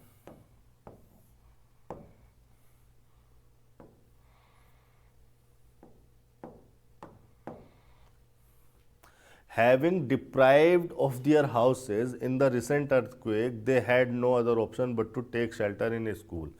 दो चार ऐसे सेंटेंस आ जाते हैं मेरे सामने, या एक सेंटेंस भी ऐसा आ जाता है पूरी वीडियो में मेरे सामने, तो मुझे लगता है कि हाँ वाकई में मैंने एक टीचर होकर बहुत अच्छा काम किया है। काफ़ी कुछ है इस सेंटेंस में बताने के लिए। एक ही सेंटेंस से आपके इतने सारे कॉन्सेप्ट क्लियर कर दूंगा कि मज़ा आएगा आपको। देखिए स्टूडेंट्स मुझसे कह सकते हैं कि सर 5 सेंटेंस की वीडियो आप 1.5 घंटे की, 1.25 घंटे की बना देते हो, हम बोर हो जाते हैं। अगर आप वाकई में दिमाग लगा रहे हैं तो आप कभी बोर नहीं होंगे, पहली बात तो ये। और दूसरी बात ये कि आपको देखने में लग रहे हैं 5 सेंटेंस है, लेकिन एक एक वर्ड पे जब हम फोकस करके चलते हैं तो हम 5 सेंटेंस के थ्रू कम से कम 60, 70, 80, 100 कॉन्सेप्ट्स क्लियर करते हुए चलते हैं। एक ही सेंटेंस में 30-40 कॉन्सेप्ट लगा देता हूँ कई बार मैं। जरा देखो यहाँ पर, रूल एक लिखवाऊंगा नहीं, एक्सेप्शन की ज़रूरत नहीं है, और कॉन्सेप्ट हो जाएंगे सारे क्लियर एक ही सेंटेंस से। देखिए आपके सामने लिखा हुआ है having deprived of their houses in the recent earthquake they had no other option but to take shelter in a school. सबसे पहले तो आप इस चीज़ को देखो, आपके सामने लिखा हुआ है हैव प्लस वर्ब की थर्ड फॉर्म। चलो ठीक है, ये जो वर्ब की थर्ड फॉर्म है यानी कि जो डिप्राइव्ड लिखी हुई है, पहले इसको हैंडल कर लेते हैं, वरना बार बार ये दिमाग की दही करती रहेगी। पहले ये देख लेते हैं कि डिप्राइव्ड क्या लिखा हुआ है, वरना ये बार बार दिमाग की दही करती रहेगी। यहां पर आ जाता है नए बोर्ड पर, ये जो वर्ब है डिप्राइव है, डिप्राइव, अब इसका मतलब होता है to take something away from someone, to take something away from someone, ये होता है डिप्राइव का मीनिंग। अब ट्रांजिटिव नेचर की वर्ब है, ट्रांजिटिव नेचर की वर्ब है तो उसके बाद क्या ऑब्जेक्ट आएगा, ऑब्जेक्ट मतलब कोई भी नाउन आएगा। To take something away from someone, noun या प्रोनाउन, इसके बाद कोई ऑब्जेक्ट आएगा। To take something away from someone. अब ये यूज कैसे होती है सेंटेंस में, देखिए सेंटेंस में यूज कैसे होती है। जैसे मैंने एक सेंटेंस लिखा, no government can deprive a citizen of her right. ठीक है, देखिए एक चीज और बता दूं मैं यहाँ पर कि ये जो समथिंग है ना, किसी नेसेसरी या प्लीजेंट थिंग को रिफर करता है। अब देखो मैं ये छोटी छोटी बातें क्यों बताता हूँ, मैंने यहाँ पर लिखवा दिया था to take something away from someone, मतलब किसी से कोई चीज़ लेकर दूर कर देना या ले लेना उससे। तो मैंने ये चीज़, ये इसकी डेफिनेशन यहाँ पे लिखवा दी थी, बात खत्म हो जानी चाहिए थी। मैं आपको इतने डिटेल में क्यों बताता हूँ, मैं आपको ये भी बता रहा हूँ कि जो जो take something away from someone में जो समथिंग है वो किसी नेसेसरी थिंग को या किसी प्लीजेंट थिंग को रिफर करती है। और ये चीज़ें मैं इसलिए बताता हूँ कि हो सकता है कि ये वो आपके सामने कहीं किसी क्लोज टेस्ट में आ जाए, किसी क्लोज टेस्ट में आ गई, ये सेंटेंस इंप्रूवमेंट में आ गई, और कोई सिमिलर इसके जैसे मीनिंग की सिमिलर वर्ब अगर आपके सामने लिखी हुई है तो आप ये डिसाइड कर पाओगे कि इस सिचुएशन में कौन सी वर्ब ज़्यादा सुटेबल है। ठीक है, तो समथिंग मतलब टू टेक समथिंग नेसेसरी और pleasant, pleasant thing, to take something necessary और pleasant thing away from someone, किसी से कोई नेसेसरी या प्लीजेंट थिंग ले लेना, मतलब ऐसा इसका मीनिंग कुछ निकल के आता है। तो अगर कोई और भी वर्ब है इसके सिमिलर मीनिंग वाली, लेकिन आपको पता है कि नेसेसरी और प्लीजेंट थिंग को टेक अवे करने की बात हो रही है, तो आप डिप्राइव भी लगाओगे। ये चीज़ें ना, छोटी छोटी चीज़ें, ये छोटी छोटी अंडरस्टैंडिंग जब आपकी क्लियर हो जाती है तो आपको क्लोज टेस्ट में भी हेल्प मिलती है, सेंटेंस इंप्रूवमेंट में भी हेल्प मिलती है। तो यहां पर मैंने सेंटेंस लिखा, no government can deprive a citizen of her right. Deprive है आपकी मेन वर्ब जो कि ट्रांजिटिव नेचर की वर्ब है, और इसके बाद लिखा हुआ है इसका ऑब्जेक्ट, और इसके साथ जो प्रीपोजिशन आता है वो आता है ऑफ। अब इस प्रीपोजिशन का ऑब्जेक्ट लिखा है हर राइट, या मैं लिख देता हूं हर बेसिक राइट, हर बेसिक राइट। बेसिक यहां पर एडजेक्टिव हो गया, राइट हो गया नाउन, हर हो गया डिटर्मिनर, और ये पूरी की पूरी नाउन फ्रेज हर बेसिक राइट हो गई इस प्रीपोजिशन का ऑब्जेक्ट। प्रीपोजिशन ऑफ लगाया जाता है इसके साथ। अब देखो ये जो वर्ब लिखी हुई है ये एक्टिव फॉर्म में लिखी हुई है, एक्टिव फॉर्म आपके सामने लिखी हुई है। अब मैं अगर आपसे कहूं कि इसको पैसिव फॉर्म में कर दो तो आप क्या करोगे? आप अगर इसको इस सेंटेंस का या इस वर्ब का पैसिव बनाना चाहोगे तो कैसे कन्वर्ट करोगे? आप इसका ऑब्जेक्ट देखोगे, ऑब्जेक्ट क्या है? A citizen. A citizen object को उठा के क्या कर दोगे? सब्जेक्ट बना दोगे। आप लिखोगे अ सिटीजन कैन नोट, भाई ये नो गवर्नमेंट का जो नो है वो यहां चला जाएगा नोट में। A citizen can note B deprived, यही तो करोगे, ऑफ हर बेसिक राइट्स। अब देखो एक चीज आप, मैं चाहता हूं कि एक चीज आप यहां पर नोटिस करें कि ट्रांजिटिव वर्ब के बाद ऑब्जेक्ट लिखा रहता है तब जब वो एक्टिव फॉर्म में होती है। वही ट्रांजिटिव वर्ब अगर पैसिव फॉर्म में कर दी जाए तो उसका ऑब्जेक्ट तो उठ के सब्जेक्ट बन गया, अब उसके बाद कोई ऑब्जेक्ट नहीं। तो कहने की बात यह है कि अगर कोई ट्रांजिटिव वर्ब के बाद ऑब्जेक्ट नहीं लिखा, इट मीन्स उसको पैसिव फॉर्म में होना चाहिए। ट्रांजिटिव वर्ब के बाद अगर उसका ऑब्जेक्ट लिखा है, इट मीन्स उसको एक्टिव फॉर्म में होना चाहिए। ट्रांजिटिव वर्ब के बाद अगर कोई ऑब्जेक्ट नहीं आ रहा तो उसको पैसिव फॉर्म में होना चाहिए, और ऑब्जेक्ट आ इसलिए नहीं रहा क्योंकि वो ऑब्जेक्ट तो सब्जेक्ट बन गया होगा जो हमने कन्वर्ट किया होगा। तो यहीं से आपका सेंटेंस जो है हो जाता है। यहीं से आप लिख दोगे कि डिप्राइव्ड ऑफ आ रहा है और डिप्राइव्ड है ट्रांजिटिव नेचर की वर्ब, और इसके बाद ऑब्जेक्ट नहीं आ रहा तो इसको होना चाहिए हैविंग बीन डिप्राइव्ड। यही इतनी बात समझाने से जो है आपका सेंटेंस हो गया। लेकिन मैं यह मानूंगा थोड़ी ना, मैं इसको पूरा खोल के समझाऊंगा। मैं इसको समझाऊंगा कि ऐसा होता क्यों है, फिर मैं समझाऊंगा कि वो हैविंग क्यों लगाया वहां पर, उसका सेंटेंस में क्या फंक्शन है। यही तो मेरा काम है, यही करने तो मैं आया हूं। अगर केवल आपके वो जो 1000-2000 सेंटेंस किरण पब्लिकेशन में लिखे हैं, केवल अगर उनका सॉल्यूशन मुझे देना होता तो मैं कोई किताब छाप देता, या फिर मैं फटाफट 50 सेंटेंस एक वीडियो लेक्चर में ख़त्म करके उनको 30-40 लेक्चर में ख़त्म कर देता, और लिख भी देता उस पर थंबनेल पर 0 to हीरो, ऐसे ही लिख देते हैं। कोई बात नहीं, जरा यहां पर समझ लो मैं क्या कह रहा हूं। जैसे मैंने एक सेंटेंस लिखा, शी कुक्ड द फूड।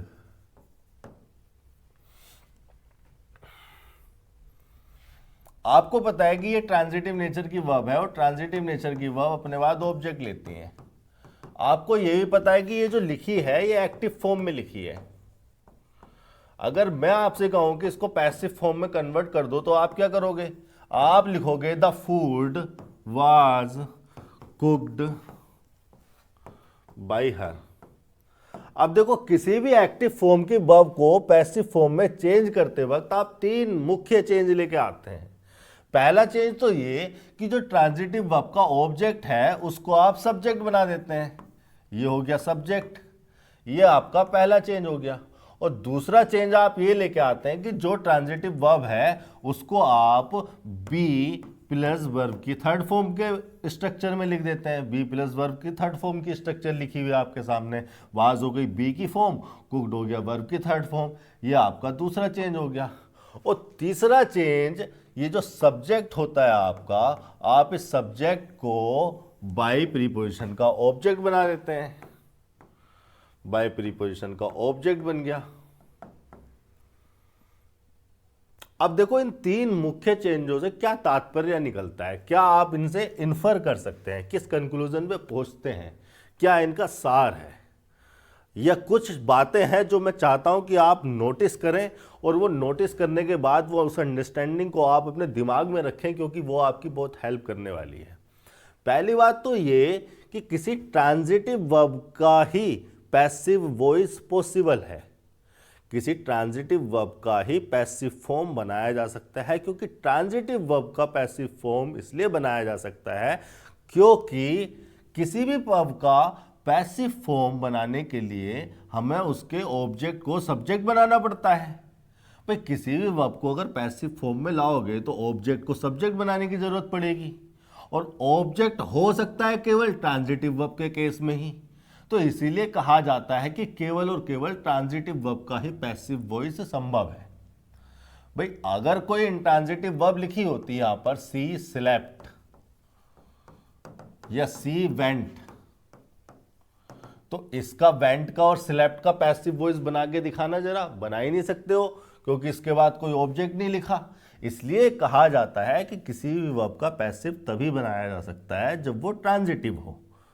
चूंकि ट्रांजिटिव वर्ब के बाद ही ऑब्जेक्ट लिखा रहता है जिसको हमें पैसिव बनाते समय सब्जेक्ट बनाना पड़ता है। एक बात तो ये कि केवल और केवल ट्रांजिटिव वर्ब का पैसिव ही संभव है। दूसरी बात ये कि ट्रांजिटिव वर्ब का जो सब्जेक्ट है, जो एक्टिव फॉर्म में, ये एक्टिव फॉर्म में लिखी हुई वर्ब है, एक्टिव फॉर्म में लिखी हुई जो ट्रांजिटिव वर्ब है उसका जो सब्जेक्ट है वही उस वर्ब का डूअर भी है। कुक वर्ब का सब्जेक्ट कौन है? शी। डूअर कौन है? शी। देखिए, सब्जेक्ट और डूअर अलग अलग होते हैं। सब्जेक्ट का मतलब वो जिसके बारे में सेंटेंस में इंफॉर्मेशन दी गई हो। ये जो इंफॉर्मेशन है ये इस सब्जेक्ट के बारे में दी गई है, इस एंटिटी के बारे में दी गई है, तो ये सब्जेक्ट हो गया। डूअर का मतलब होता है करता या करने वाला। डू का मतलब करना, डूअर का मतलब करने वाला। तो कहने का मतलब यह है कि जो एक्टिव फॉर्म में जो ट्रांजिटिव वर्ब लिखी है इसका सब्जेक्ट ही इसका डूअर होता है। मतलब सी सब्जेक्ट है, सी के बारे में ये बात बोली गई है और इसको करने वाला भी सी है। सी ने ये किया है, सी ही इस वर्ब का डूअर भी है। ये एक्टिविटी, ये टास्क सी ने ही किया है। लेकिन जो पैसिव फॉर्म में जो आपकी वर्ब लिखी हुई है, वाज कुक्ड या कुक्ड, जो पैसिव फॉर्म में आपकी वर्ब लिखी हुई है उसका जो सब्जेक्ट है वो उसका डूअर नहीं होता। ये जो वाज कुक्ड बात बोली गई है या वाज कुक्ड बाई हर बात बोली गई है, ये बोली तो द फूड के बारे में ही गई है। तो फूड सब्जेक्ट तो हुआ, लेकिन कुक करने वाला फूड नहीं है, या फूड ने कुक नहीं किया। शी ने यहां पर कुक किया था, शी डूअर था, फूड ने कुक नहीं किया। तो कहने का मतलब यह है कि ये जो पैसिव वॉइस होती है इसका सब्जेक्ट इसका डूअर नहीं होता। फिर डूअर कौन होता है? डूअर कोई और होता है, और वो डूअर लिखा होता है इस बाय प्रीपोजिशन के द्वारा, इसका ऑब्जेक्ट बनकर। हम इस डूअर को बाय प्रीपोजिशन का ऑब्जेक्ट बना देते हैं और इसलिए हम कहते हैं कि बाय प्रीपोजिशन डूअर को रिफर करने के लिए, डूअर को प्रीफर करने के लिए लगाई जाती है।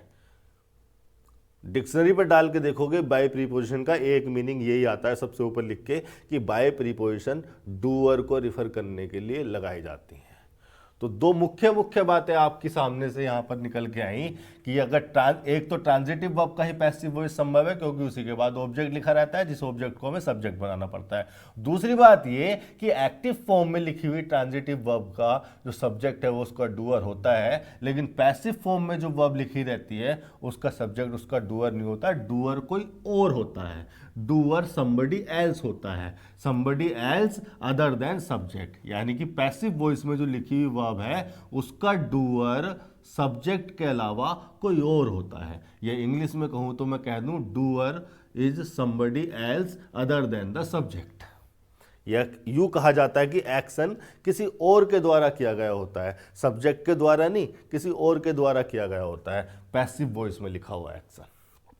दो बात तो ये, और तीसरी बात तो मैं आपको अभी मैंने बताई थी कि ट्रांजिटिव वर्ब के बाद अगर उसका ऑब्जेक्ट लिखा हुआ है तो उसे होना चाहिए एक्टिव फॉर्म पे, और अगर वर्ब ट्रांजिटिव है और उसके बाद उसका ऑब्जेक्ट नहीं लिख रहा, इट मीन्स ये जरूरी है कि वो पैसिव फॉर्म में होनी चाहिए, क्योंकि हो सकता है कि उसका ऑब्जेक्ट सब्जेक्ट बन गया हो।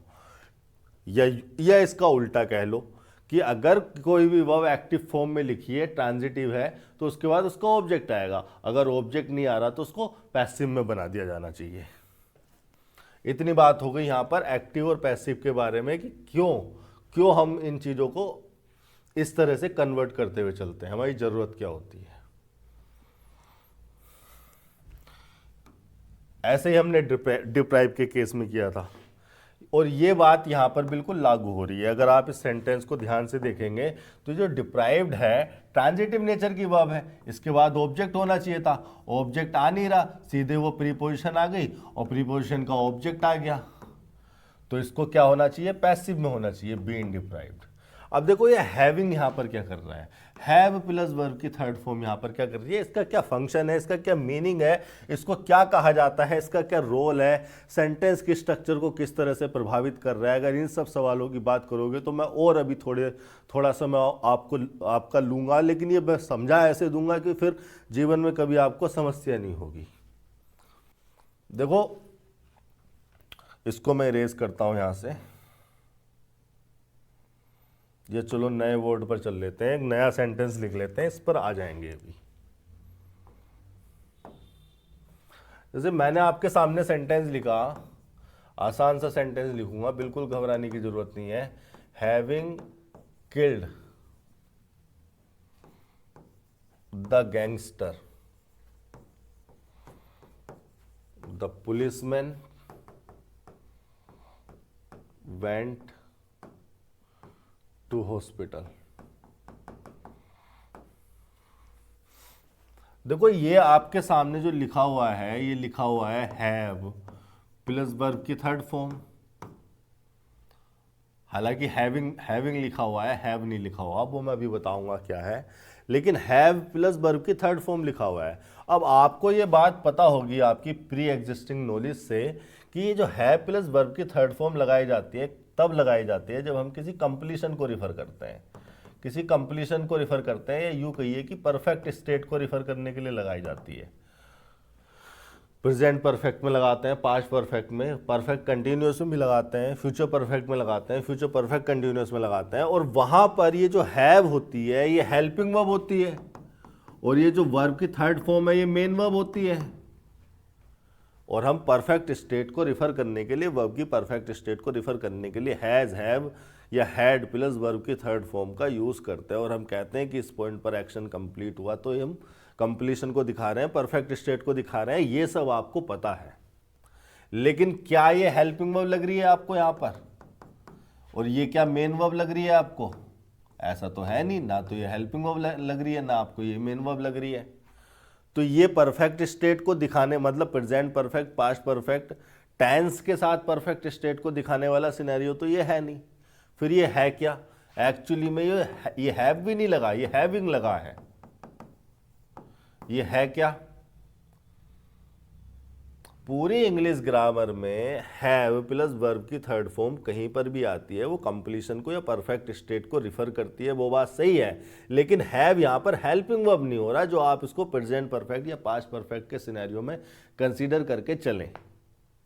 ये यहां पर कुछ और हो रहा है, और वो हो रहा है हैविंग प्लस, ये जो हैविंग प्लस वर्ब की थर्ड फॉर्म लग रही है, एक्चुअली में ये हो रहा है परफेक्ट पार्टिसिपल।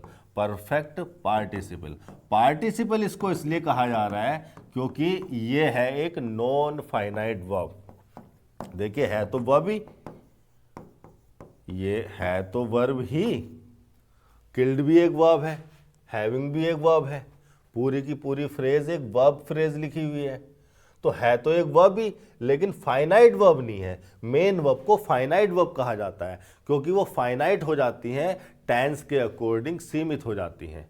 ये नॉन फाइनाइट वर्ब होती हैं, ये टेंस के अकॉर्डिंग या सब्जेक्ट के अकॉर्डिंग सीमित नहीं की जा सकती। तो ये है नॉन फाइनाइट वर्ब। अब ये जो नॉन फाइनाइट वर्ब होती हैं, और नॉन फाइनाइट वर्ब में भी जो पार्टिसिपल होते हैं वो एडजेक्टिव की तरह काम करते हैं, और एडजेक्टिव की तरह काम करेंगे तो एडजेक्टिव तो किसी नाउन प्रोनाउन के लिए आते हैं, तो कहीं सेंटेंस में वो नाउन प्रोनाउन होना भी चाहिए। या द गैंगस्टर तो इस किल्ड ट्रांजिटिव वर्ब का ऑब्जेक्ट हो गया, इस नाउन प्रोनाउन के लिए तो आया नहीं है, ये आया है इस पुलिसमैन के लिए, इस नाउन के लिए, इसी ने तो किल किया होगा गैंगस्टर को। Having killed the gangster the policeman went to hospital. यानी कि ये जो हैविंग प्लस वर्ब की थर्ड फॉर्म लिखी हुई है, ये आपके सामने नॉन फाइनाइट वर्ब है, और नॉन फाइनाइट वर्ब में भी एक परफेक्ट पार्टिसिपल है। परफेक्ट इसको इसलिए बोला जा रहा है क्योंकि हैव प्लस वर्ब की थर्ड फॉर्म कंप्लीशन या परफेक्ट स्टेट को रिफर करने के लिए यूज होती है पूरी इंग्लिश ग्रामर में, चाहे वो मेन वर्ब बन के आए, चाहे वो हेल्पिंग वर्ब बन के आए, चाहे वो ऐसे नॉन फाइनाइट वर्ब बन के आए। पार्टिसिपल इनको इसलिए बोला जा रहा है क्योंकि ये एडजेक्टिव का काम कर रही है, नाउन या एडवर्ब वगैरह तो हो नहीं रही है। जो एडजेक्टिव होते हैं वो पार्टिसिपल ही होते हैं, ठीक है। और एडजेक्टिव है तो नाउन प्रोनाउन के लिए आई होगी, और ये रहा वो नाउन जिसके लिए हैविंग किल्ड आई है। द गैंगस्टर तो खुद, ये जो गैंगस्टर लिखा हुआ है, ये गैंगस्टर तो खुद इस एडजेक्टिव, इस किल्ड के लिए क्या हो रहा है, स्किल्ड ट्रांजिटिव वर्ब के ऑब्जेक्ट हो रहा है। इतनी बात हो गई इसका इंट्रोडक्शन कि हैविंग किल्ड है क्या।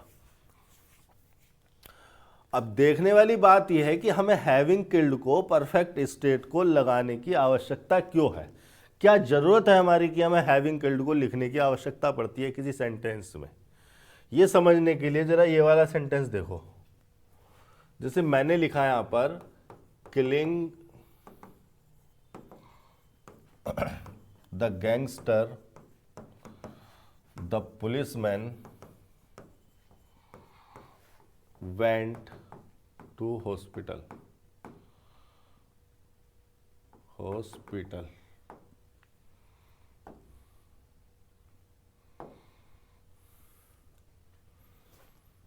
Killing the gangster the policeman went to hospital. अब देखो ये जो लिखी है ना आपके सामने, ये वर्ब की आईएनजी फॉर्म है, और वर्ब की आईएनजी फॉर्म में आपको पहले ही बता चुका हूं, फिर बता देता हूं, कंटिन्यूटी को एक्सप्रेस करने के लिए आती है, कंटिन्यूटी को एक्सप्रेस करने के लिए। और वर्ब की आईएनजी फॉर्म पूरी इंग्लिश ग्रामर में 3 जगह इस्तेमाल होती है, 1 2 3 जगह। पहली बात तो ये कि वो बी प्लस वर्ब की आईएनजी फॉर्म के साथ आ जाती है, और बी की कोई भी form, is, am, are, was, were, been भी आ जाती है।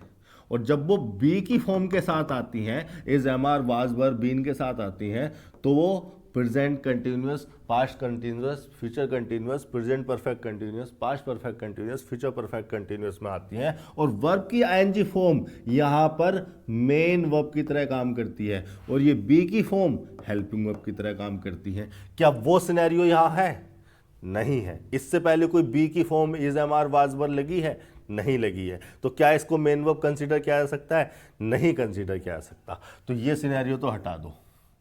दूसरा सिनेरियो होता है, ये पहले नंबर का हटा दिया, दूसरा सिनेरियो होता है, दूसरा कंटेक्स्ट या दूसरा सिनेरियो होता है कि वर्ब के आईएनजी फॉर्म जिरेंड बन जाती हैं, ठीक है। और जब जिरेंड बनती हैं तो वो नाउन की तरह काम करती हैं। जिरेंड जो होते हैं वो नाउन के फंक्शन में होते हैं, और नाउन या तो सब्जेक्ट हो सकता है, या ऑब्जेक्ट हो सकता है, या कॉम्प्लीमेंट हो सकता है। जैसे मैंने यहां पर एक सेंटेंस लिखा एग्जाम्पल के तौर पर, स्विमिंग लिख रहा हूं मैं, smoking causes cancer, smoking causes cancer. अभी जो स्मोकिंग है ये वर्ब की आईएनजी फॉर्म है, और चूंकि ये क्या हो रही है, सब्जेक्ट हो रही है, कॉजेज हो गई मेन वर्ब, ट्रांजिटिव नेचर की वर्ब है, तो इसका ऑब्जेक्ट हो गया कैंसर।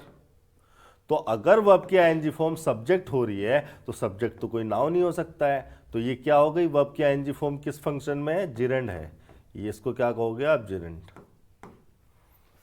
तो ये जो वर्ब की आईएनजी फॉर्म है जिरेंड हो जाती हैं, लेकिन जब जिरेंड होगी तो नाउन की तरह काम करेंगी, नाउन के फंक्शन में होंगी। नाउन सब्जेक्ट, ऑब्जेक्ट या कॉम्प्लीमेंट हो सकते हैं। अब इसको कॉम्प्लीमेंट कंसीडर नहीं किया जा सकता है क्योंकि इससे पहले लिंकिंग वर्ब नहीं है। इसको ऑब्जेक्ट कंसीडर नहीं किया जा सकता क्योंकि इससे पहले ट्रांजिटिव वर्ब या प्रीपोजिशन नहीं है।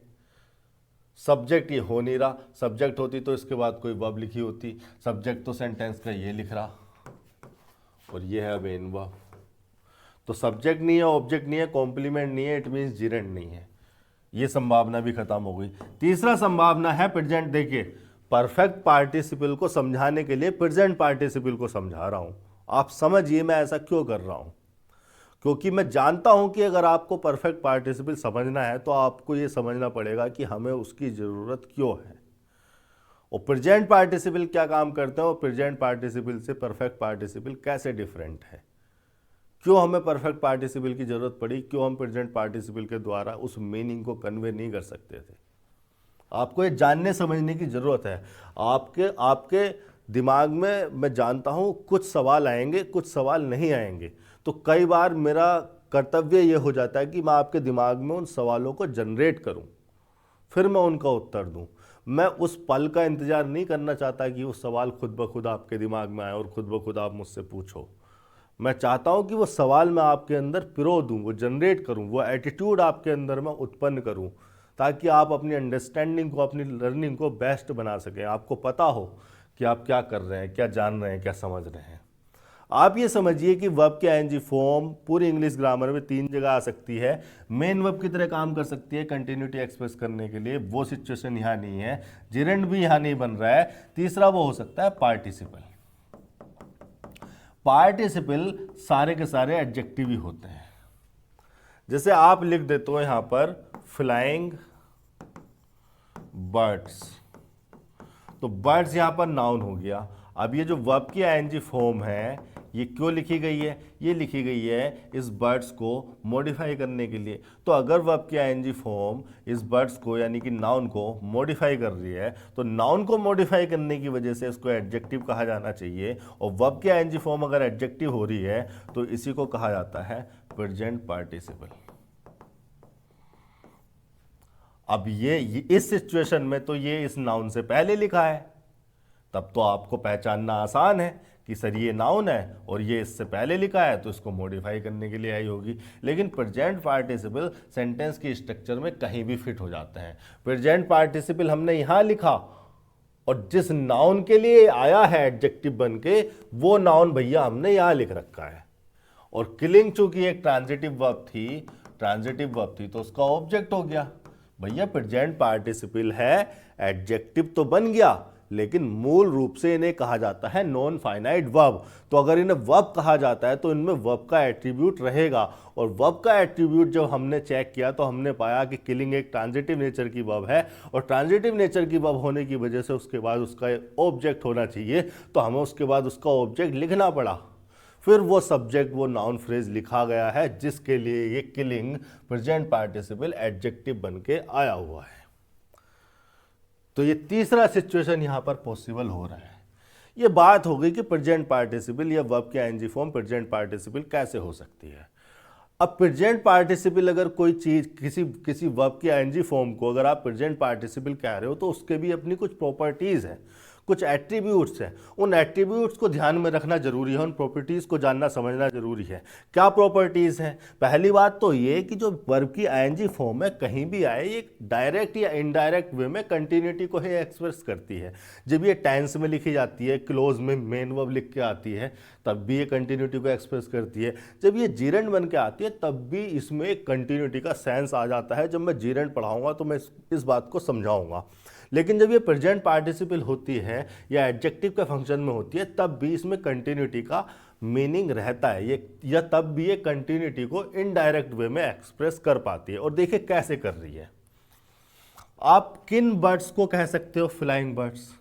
या आपने लिखा है यहां पर फ्लाइंग बर्ड्स। यहां पर आ जाऊं क्या? यहां पर आ जाऊं। आपने लिखा फ्लाइंग बर्ड्स। आप फ्लाइंग बर्ड्स उन्हें कह सकते हो जो बर्ड्स फ्लाई कर रहे हो आसमान में। ये बर्ड्स आसमान में फ्लाई कर रहे हैं और ये बर्ड एक पेड़ है, इस पे बैठे हुए हैं। आप इन बर्ड्स को फ्लाइंग बर्ड्स कह सकते हो क्या? नहीं। फ्लाइंग बर्ड्स आप केवल उन्हीं बर्ड्स को कह सकते हो जो आसमान में उड़ रहे हो। तो कहने का मतलब ये है मेरा, मैं आपको ये बताना चाहता हूं कि ये फ्लाइंग एडजेक्टिव या प्रेजेंट पार्टिसिपल जिस नाउन के लिए इस्तेमाल हुआ है, वो नाउन इस एक्शन को उस समय जिस समय फ्लाइंग बर्ड्स बोला गया है कर रहे हैं। बर्ड्स फ्लाई कर रहे हैं तभी आप उनको कह सकते हो फ्लाइंग बर्ड्स, लेकिन अगर आप वो बैठे हुए हैं तो आप उनको फ्लाइंग बर्ड्स नहीं कह सकते। यानी कि फ्लाइंग बर्ड्स का इनडायरेक्ट मीनिंग होता है the birds are flying. Continuous state, present continuous. समझिए आप बात को। मैं आपको ये कहना चाह रहा हूं कि फ्लाइंग प्रेजेंट पार्टिसिपल एडजेक्टिव जिस नाउन के लिए इस्तेमाल होता है, एक तो वो नाउन ही उस एक्टिविटी को कर रहा होता है, दूसरी बात ये कि वो एक्शन कंटिन्यूअस होता है उस समय जिस समय उसको मेंशन किया गया, बोला गया।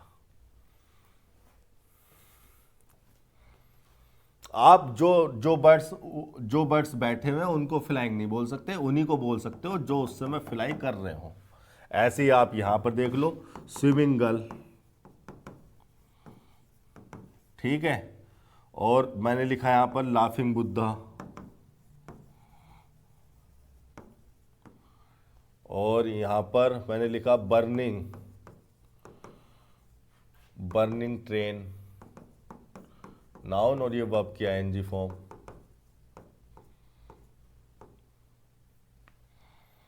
मैंने यहां पर लिखा रनिंग फैन, तो बिजली भागी हुई है, पंखा रुका हुआ है, आप कह सकते हो क्या रनिंग फैन? नहीं, आप रनिंग फैन तभी कह सकते हो जब वो चल रहा हो। तो रनिंग प्रेजेंट पार्टिसिपल जिस नाउन के लिए मैं इस्तेमाल कर रहा हूं वो नाउन ही उस एक्टिविटी को कर रहा होता है और कंटिन्यूअस में कर रहा होता है, मतलब उस समय वो एक्टिविटी चल रही होती है, गोइंग ऑन होती है। अब इतनी बात अगर समझ में आ गई है तो जरा इस वाले सेंटेंस पे इसको लगा के देखो। Killing the gangster the policeman went to hospital.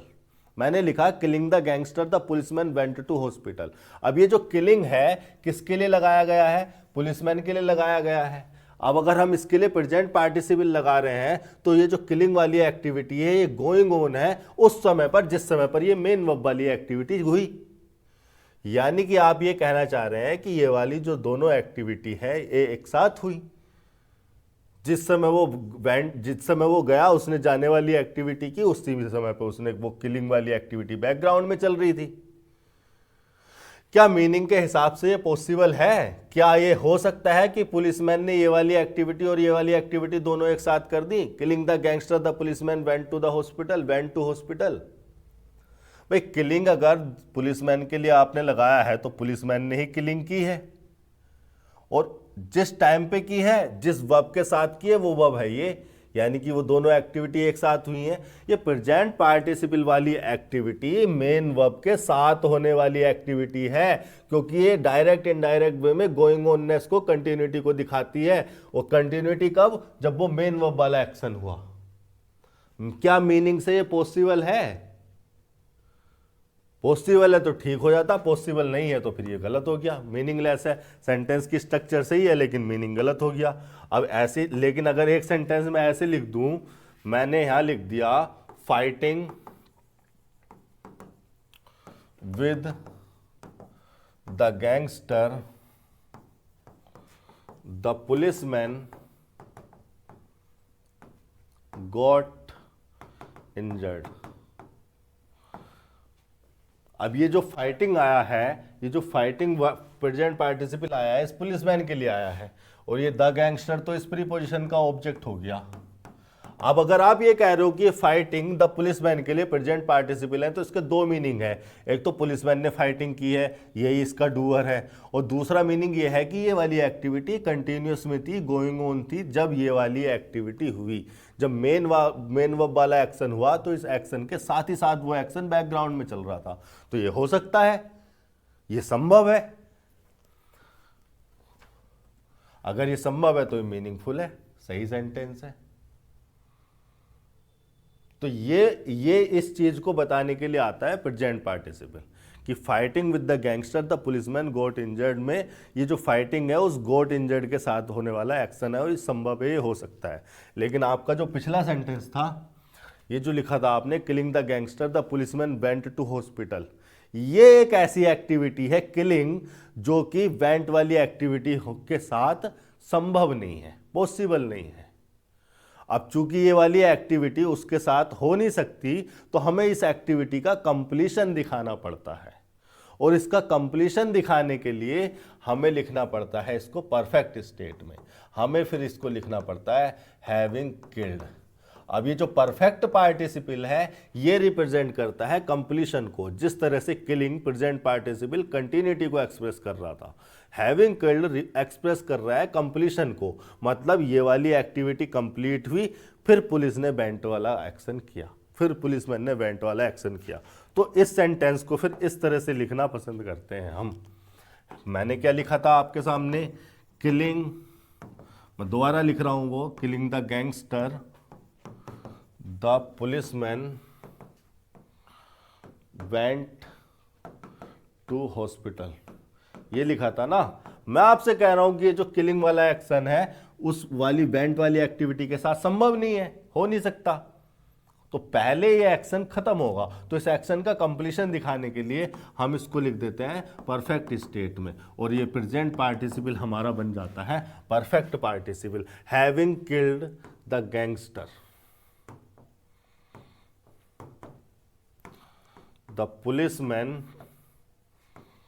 Went to hospital.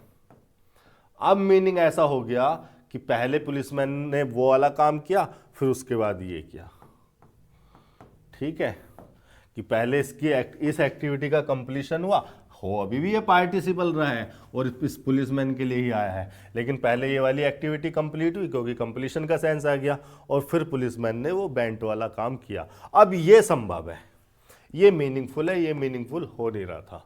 तो इस मीनिंग को कन्वे करने के लिए हम परफेक्ट पार्टिसिपल को लगाते हैं। अब परफेक्ट पार्टिसिपल में पैसिव किस सेंस में लगाया जा सकता है? देखो, जैसे मैंने एक सेंटेंस लिखा, having killed the gangster the policeman went hospital.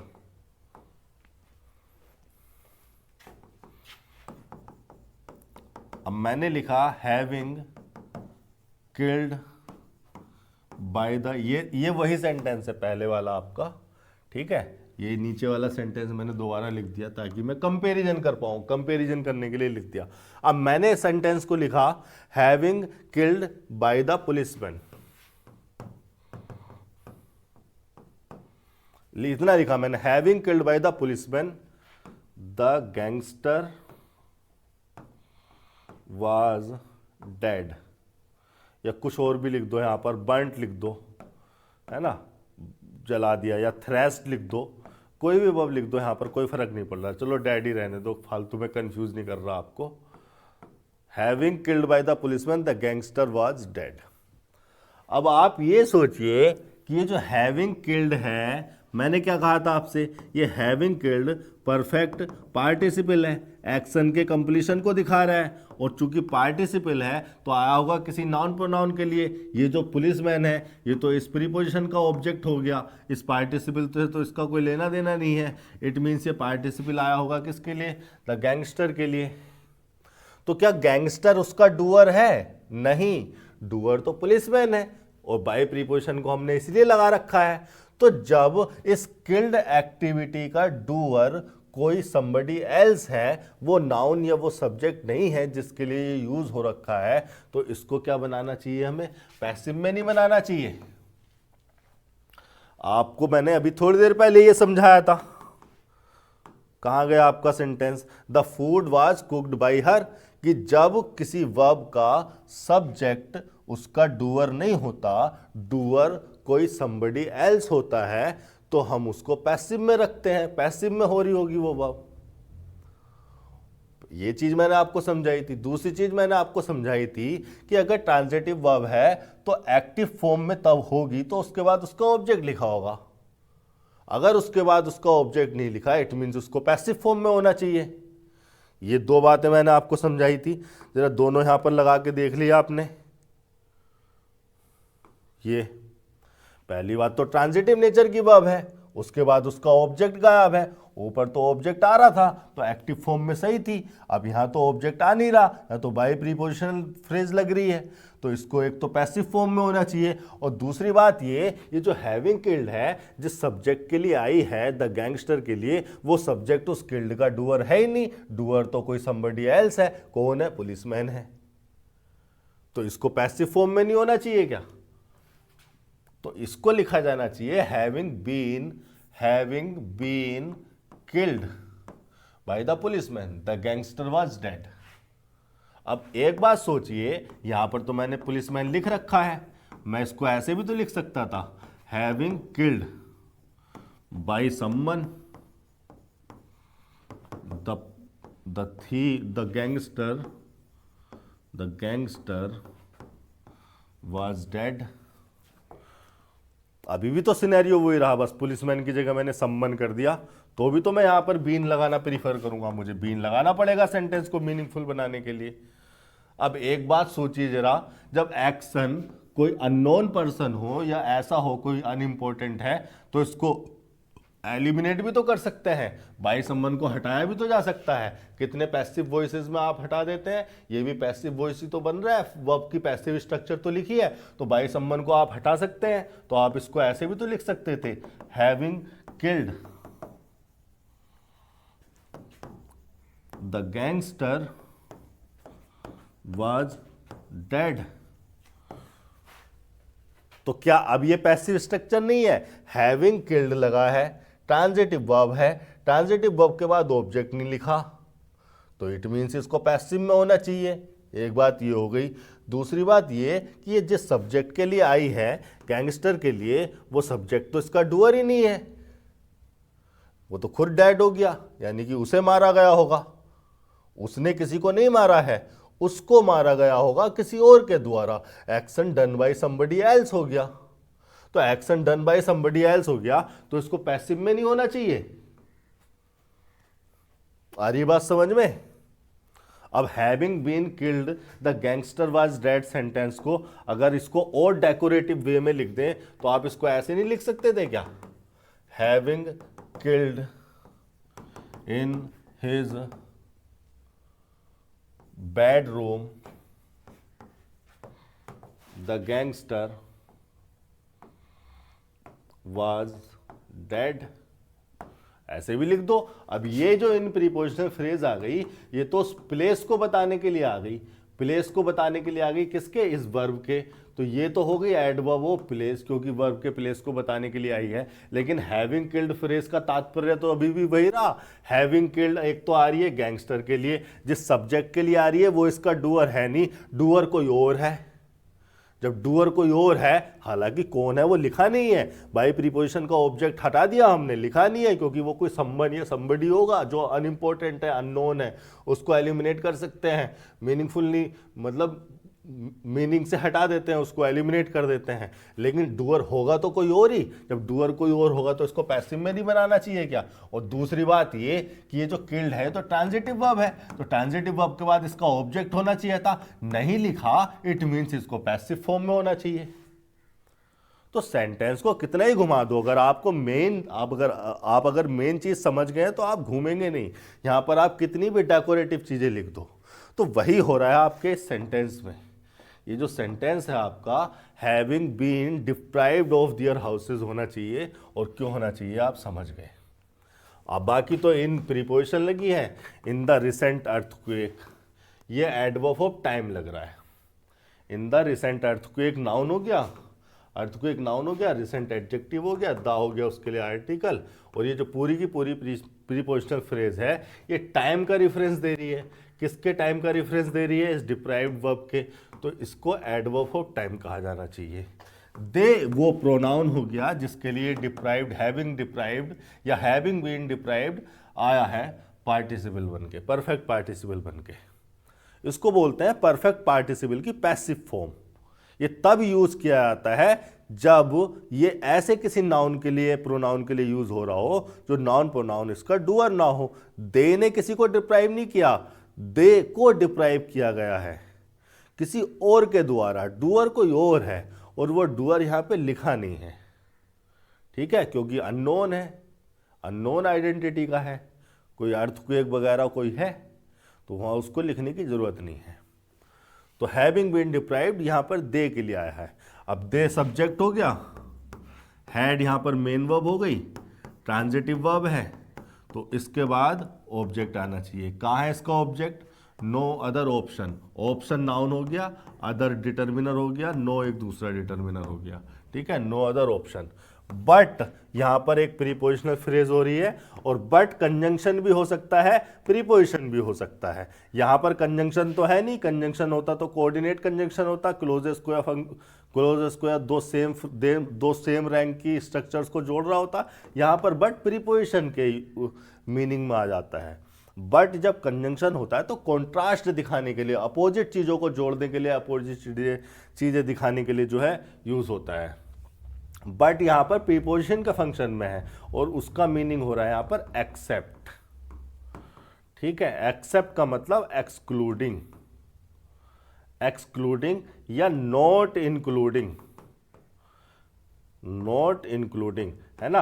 तो अगर ये प्रीपोजिशन हो रहा है तो इस प्रीपोजिशन का ऑब्जेक्ट हो गया टू टेक, यानी कि इन्फिनेटिव। अब चूंकि इन्फिनेटिव भी नॉन फाइनाइट वर्ब होते हैं तो वर्ब वाला पार्ट रहा ये। टेक खुद एक ट्रांजिटिव वर्ब है। इस वर्ब की प्रॉपर्टीज को देखा तो पता चला कि ये खुद एक ट्रांजिटिव वर्ब है। इस ट्रांजिटिव वर्ब का ऑब्जेक्ट हो रहा है शेल्टर, नाउन।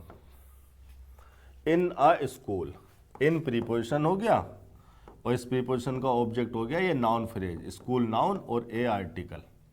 तो और ये जो प्रीपोजिशनल फ्रेज है ये क्यों आई है, इस टेक का प्लेस बताने के लिए। तो वर्ब का प्लेस बता रही है तो ये हो गया एडवर्ब ऑफ प्लेस।